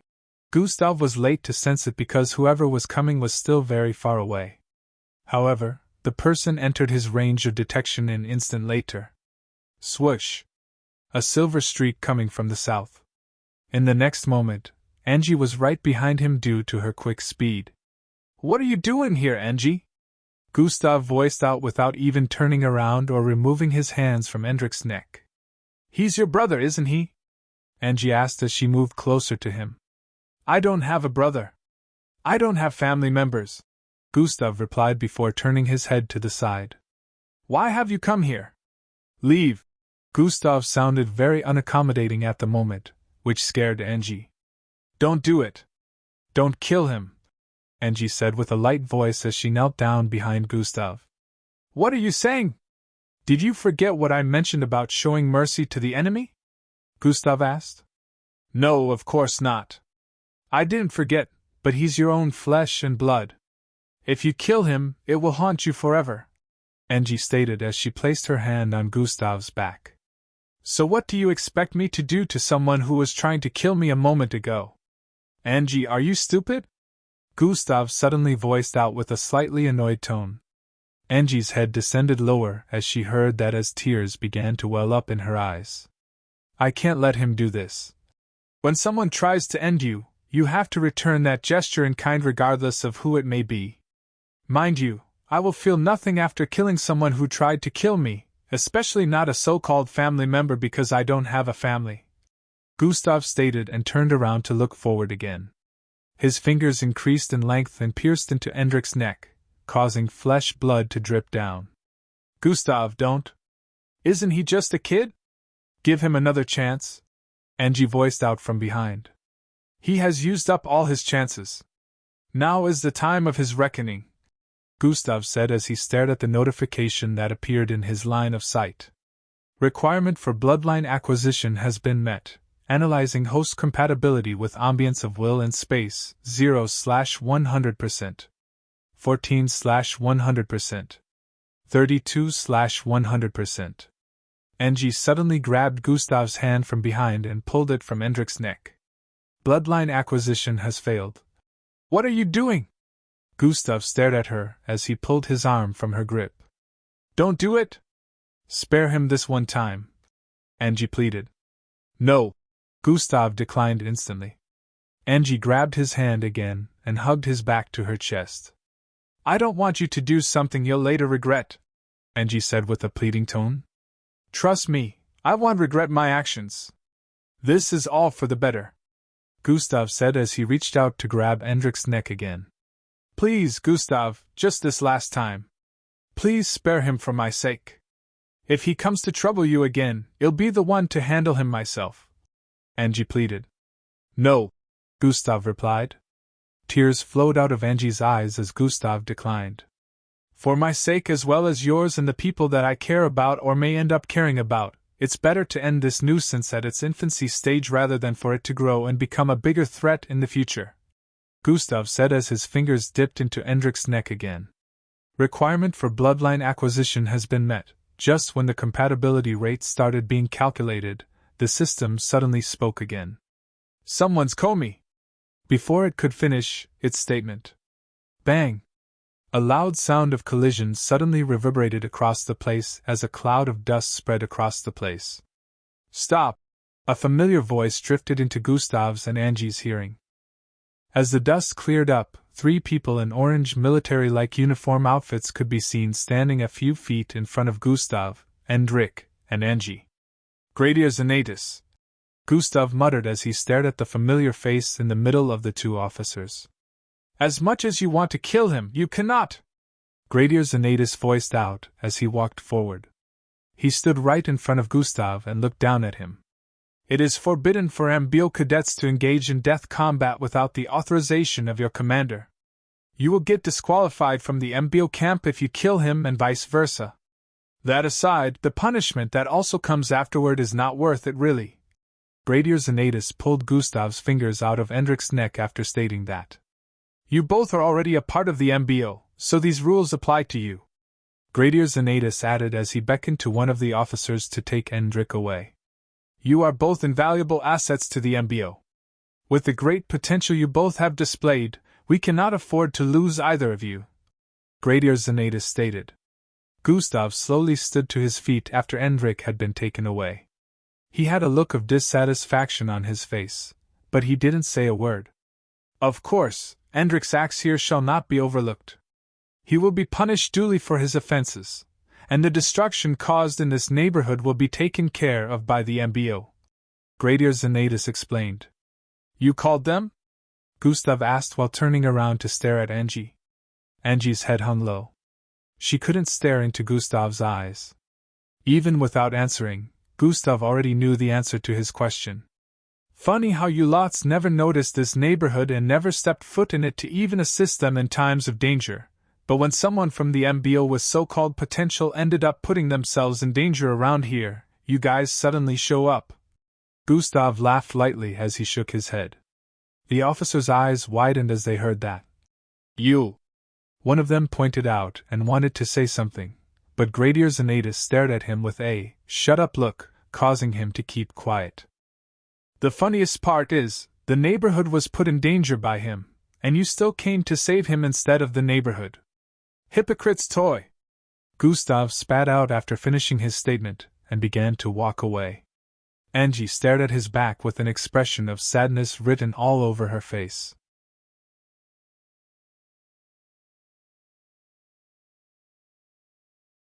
Chapter 336. The funniest part is, the neighborhood was put in danger by him, and you still came to save him instead of the neighborhood. Hypocrite's toy! Gustav spat out after finishing his statement, and began to walk away. Angie stared at his back with an expression of sadness written all over her face. Take him back to the tower, Gradier Zanatus commanded. The 2 officers nodded and leaped upwards before disappearing into the darkness of night with Hendrik's unconscious body. Angie was still standing in place while Gradier Zanatus moved closer to her and stood on her left. You did what you felt was right. But what you feel is right sometimes might be incorrect, Gradier Zanatus voiced out. Gradier Zanatus, do you mean? Before Angie could complete her statement, Gradier Zanatus interrupted. Don't get me wrong, I'm not saying it was incorrect to inform us, but I'm also not saying it was the correct decision. Angie was starting to get confused with Gradier Zanatus' words, but she still listened attentively. You did this because of him, so let me ask you. If that wasn't his brother and it happened to be someone else, would you still call us, or would you leave him to do as he pleases? Gradier Zanatus asked. Well, I wouldn't interfere if it was someone else, Angie responded. Well then, you shouldn't have. Because to him, this boy, Endrick, is just another person to him. He seemed to have cut all ties off from his family. He doesn't even bear their name anymore, Gradier Xanatus stated. Angie's eyes widened in realization after hearing that. In this case, you wronged him even though you were trying to do him right, Gradier Xanatus added. No, that wasn't my intention. Tears rolled down her eyes as she spoke. How do the both of you happen to be so close? Your personalities are polar opposites. Gradier Xanatus wondered out loud as he sighed. One thing you have to understand now, Angie, is that to remain beside someone like him, you have become similar in nature and powerful, or you'll just hold him back. Either way, someone is going to get hurt or end up dead in the future if your personalities continue to contradict each other. It would be fine if you were moving with someone similar to you, since your method of doing things will also be similar. You won't have problems. However, this is someone who shows no mercy to his enemies while you still think twice before making a decision on whether the person deserves to be given another chance or not. You will eventually drag him down, and if ahem, according to what I've seen. Gradier Xanatus coughed twice before resuming. According to what I've seen, if he ahem, you and him become something. The possibility of you dragging him back and becoming his weakness is very high. Instead, you should try to be an addition to his strength, just like how you did in the Caskia ruins. Gradier Xanatus stopped speaking at this point. Silence reigned for a few seconds as Angie reflected on Gradier Xanatus' words.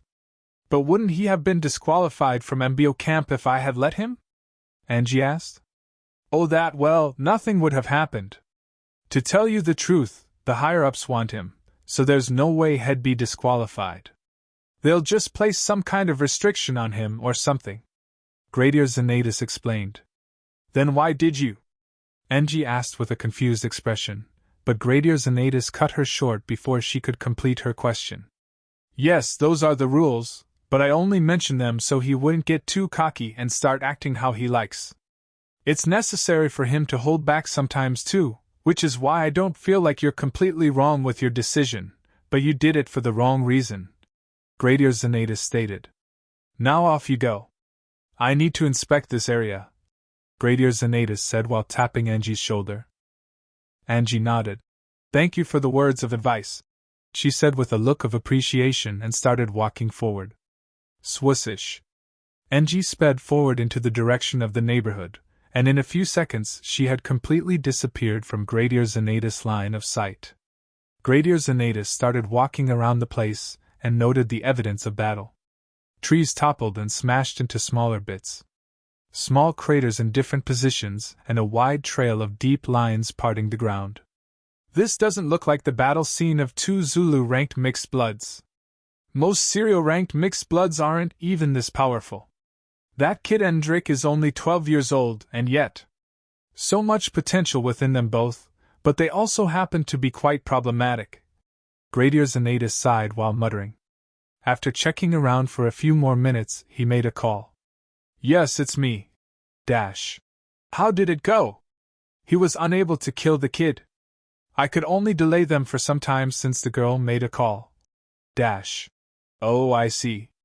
Quite the bummer. Why do you want the boy gone? I know you can avert trouble for Gustav, but are you not concerned about him turning into a mindless killer? He will never turn into a mindless killer. I smack him back to his senses if he does. I want to make sure no one stands in his way on his rise to the top of the organization. He has to be the one to get rid of the threats himself while I'll assist him from the shadows. I understand, Mississippi. I'll keep giving my support. You already did a good job by hiding the truth about his multiple abilities and also destroying the evidence that he appeared on the last floors of the tower. Am grateful, no problem, young miss. I am quite fond of him myself. I feel it would be better if you were his companion instead of the young girl. Huh? Companion? No, he's too young for me. But if he does manage to become more powerful than I am in the future and both of us happen to not be taken, I may consider it if that's what he wants. Young miss, you didn't let me finish. I was just lamenting about the fact that you're not among his peers that are being enlisted into the MBO camp. He seems so similar to you, so I felt the both of you would have made a better team than the young girl he's currently moving with. Dash. Oh, you meant team. Okay, what did you think I meant, young miss? Dash. Goodbye.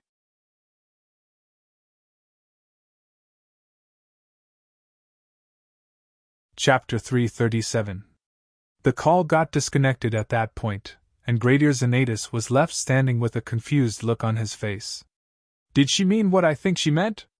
He muttered with a contemplative look. Oh well, it's not so much a big deal. Young miss is still quite young after all.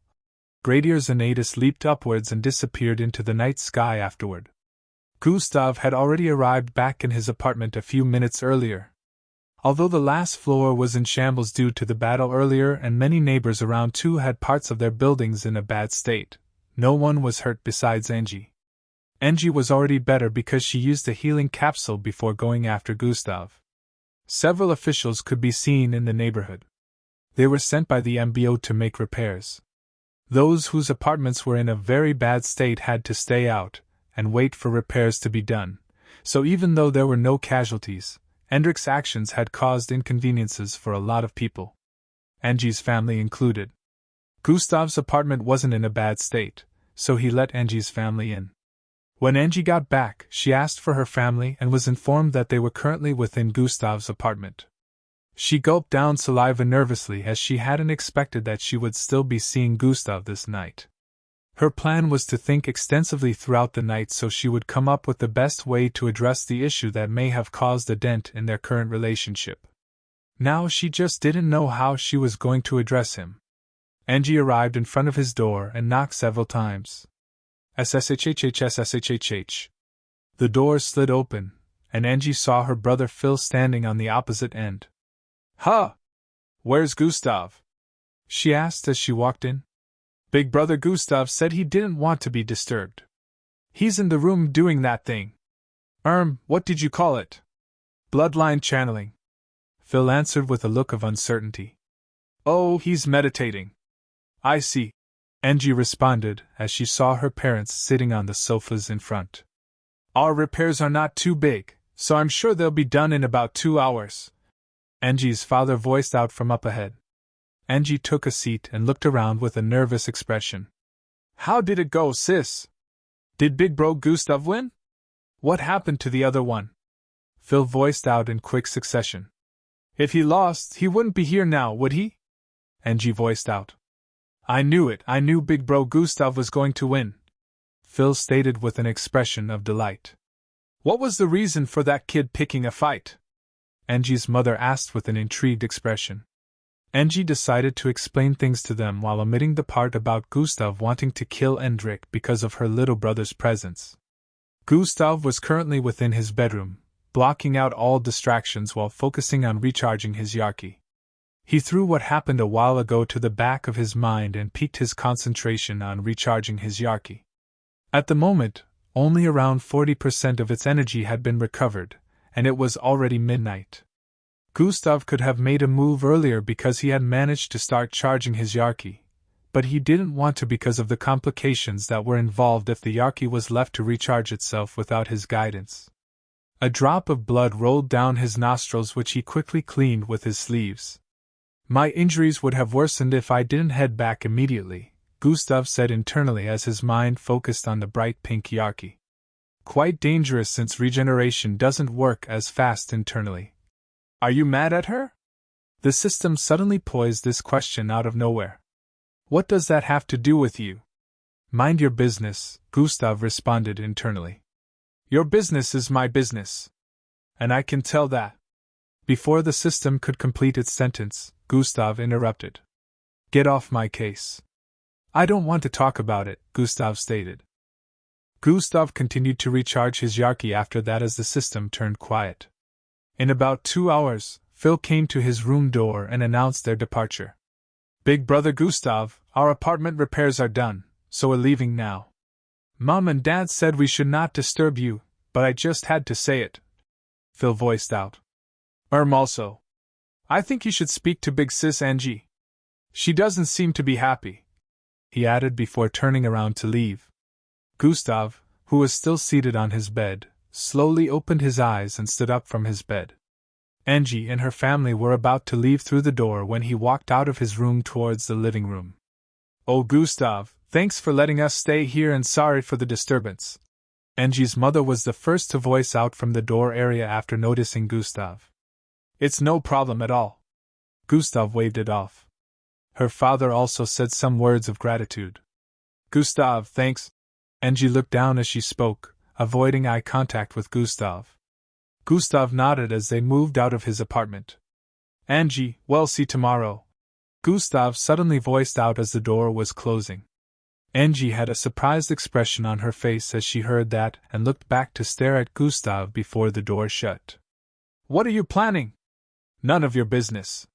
You'll have to wait till tomorrow to find out," Gustav said as he walked back towards his room.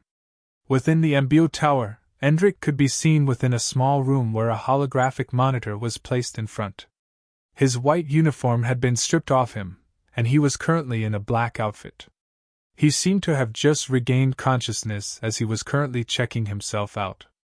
Even though his injuries had been taken care of, there were still some scars that hadn't completely disappeared, which was why he had bandages wrapped around his face and neck. On the holographic monitor, a man in uniform could be seen speaking. "Your punishment for these offenses are as follows."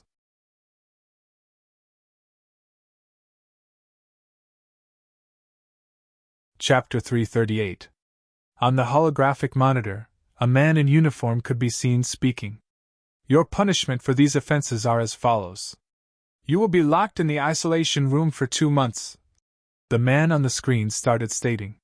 You will only be fed once every 2 days, you will undergo character evaluation every week, and if no changes have been discovered, an extra 1 week will be added to your isolation time. You will not be joining the others at the start of Year 1 training, As the man kept listing out Hendrik's punishments, meanwhile Hendrik was in his thoughts. I lost? I don't even remember.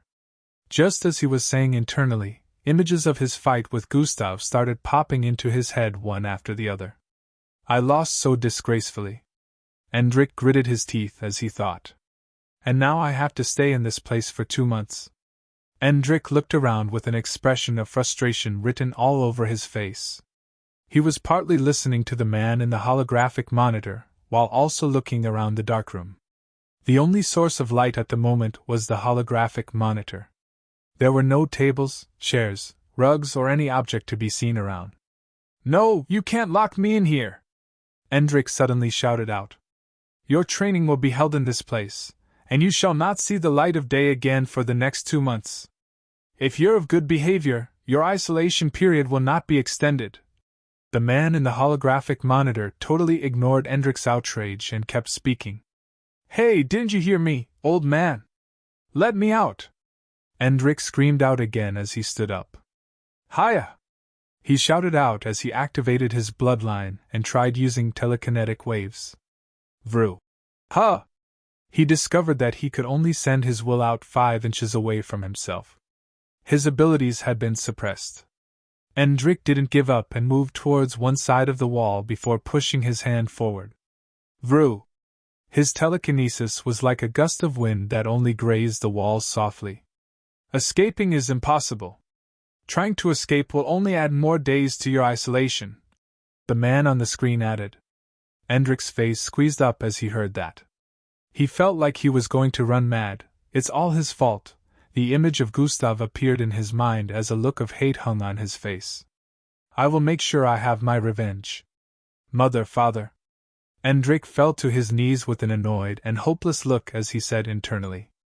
"Your special class title is at risk of being lost if you fail to show character improvement."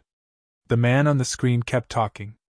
Hendrik had no choice but to bear it and listen with an expression of anguish displayed on his face. "Just you wait. Big brother Gustav. Even though you're now more powerful than you used to be, I refuse to accept that your strength is higher than mine. You wait."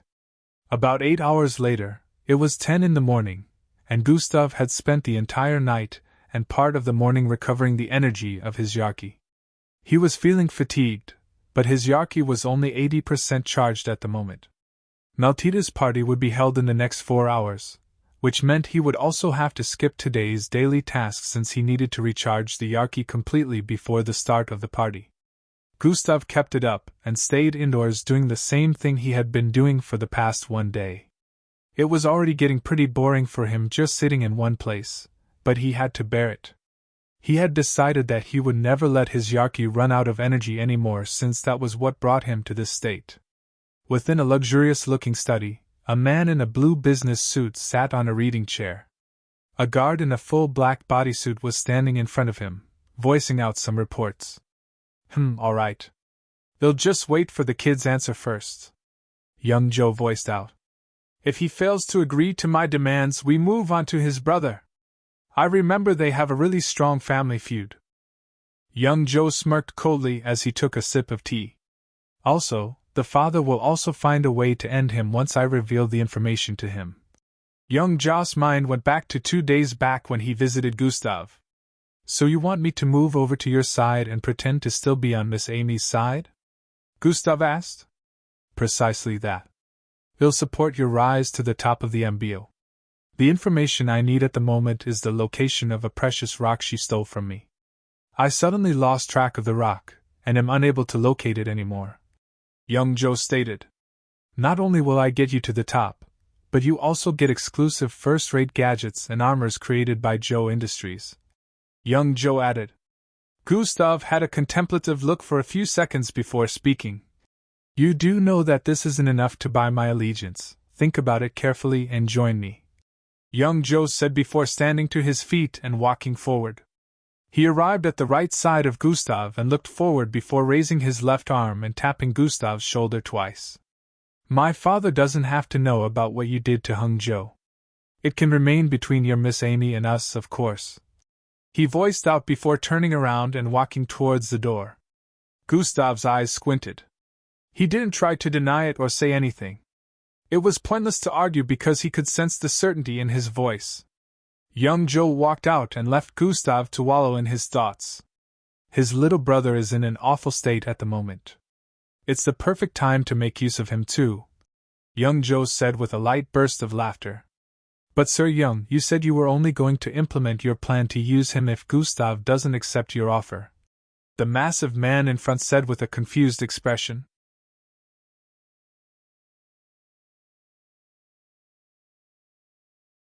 Chapter 339. I changed my mind. It's better to have more than one pawn. I will capitalize on Endrick's hate and use it to my advantage. Young Joe voiced out before taking another sip of the tea in front of him. Finally 100%. Gustav weakly fell to his bed as he voiced out. He breathed in and out heavily for a few seconds before deciding to check his current energy. Energy. 2550/6700. It was really tasking for him to direct the flow of energy recovery of his Yarki. He sent his senses into his body again to check on his Yarki.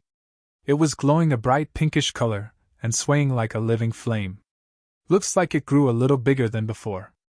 The change is barely noticeable, but it's there, Gustav said internally as he observed. That's quite normal. Your Yarki can improve and become more powerful as you make use of it. You just have to be careful with the way you make use of it, so it doesn't end up depleting in energy completely. The system explained. Oh, Gustav had a look of understanding as he heard that. Well, what's the time now? Gustav asked. It is currently 10 minutes to 2 p.m. The voice of an AI resounded in the room. Oh damn, it's almost 2. Gustav quickly jumped up and went to the bathroom. He quickly went to brush his teeth, take a bath and warm one of the foods he cooked 2 nights ago. Even though he was going to a party, he still wanted to eat from home since he wasn't really interested in outside food. Also, he noticed that in all these high-class parties, they served very little food. He didn't understand if it was a thing of the rich or whatever, but he wasn't having any of their nonsense today. TCH, such stingy people, Gustav said as he gobbled down his warmed-up food with a look of delight. After about 30 minutes had gone by, Gustav was done with his preparations. No fashionista nonsense today. I'll just dress casually.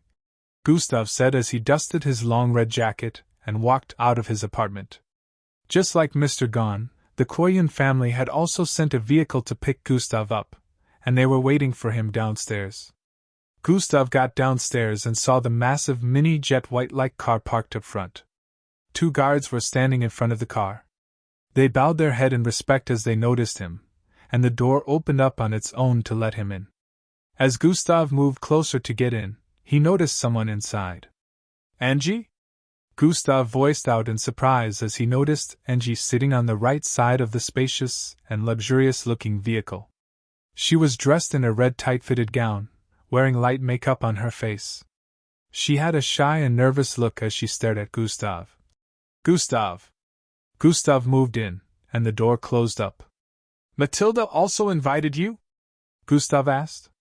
Yes, Angie replied as she turned her face away and bit her lips nervously. She knew the car was probably waiting for Gustav all this time, and she had prepared herself to see him, but when he arrived every word that she thought of disappeared from her mind. Oh, should have known. They're friends now after all, Gustav said internally as he leaned back and rested. The engine of the cars ignited, and they zoomed off into the distance. In about 10 minutes, they arrived in front of a luxurious-looking vicinity. This part of the city wasn't too far from Mr. Gon's place. It was well guarded also, and villa-like houses could be seen all over the place, but these ones were very massive. The vehicle pulled over in front of the largest house in the vicinity. It wasn't as grand-looking like that of Mr. Gon, but it was good-looking also. Painted silver and light yellow. Angie and Gustav walked out of their vehicle just like the others in the vicinity who were also getting off from expensive-looking hover cars. During their journey, they didn't speak a word to each other. Most youngsters between the ages of 16 to 20 could be seen since this was Matilda's party. Gustav and Angie arrived inside after 2 minutes of check-in procedures. They found themselves inside a world they weren't quite used to. Lots of rich youngsters moving around in groups. Beautiful and well-structured interiors with glittering stairs on the left side of the large living room. Hey, look, it's Gustav! Someone muttered upon seeing Gustav walk in with Angie. He's also with the number 2, Angie. Mutters could be heard coming from all over the place. Angie and Gustav found somewhere to sit. They'll leave here in the next hour, Gustav decided. Young sir, young miss, your seats have been reserved. One of the ushers walked towards them and voiced out. He gestured towards them to follow her, and they did. Their seats were reserved at the front, where Matilda could be seen seating grandly in front on a large throne-like seat. The stage was in between them, and some musicians were performing. However, she still noticed Gustav and Angie. The instant she saw Gustav, a smile appeared on her face. He came, she muttered with a look of delight. Angie smiled back at Matilda and waved lightly as they took their seat. Yo, make way, weaklings! A familiar voice was heard behind them. Don't you ever shut up, TCH! Another familiar voice was heard. Angie looked back to stare at the two that were approaching their table. Ria, Temmie! She voiced out with a look of bewilderment as she glanced at the two youngsters. Both were dressed in fancy suits, and Ria stood out due to his spiky orange hair and thug-like attitude. Hey, Angie! Temmie was the first to greet as they approached from behind. Yo, Angie! Huh, who's that? Ria voiced out as he stared at the back of the person sitting beside her on the table. Gustav didn't turn around to stare at them, so they couldn't see his face. He could already tell who they were without turning around. That stature! My rival! Ria voiced out as he moved forward hurriedly. You're tuning into the Phoenix Knights YouTube channel. Don't forget to subscribe and join us on this journey to catch the most captivating stories.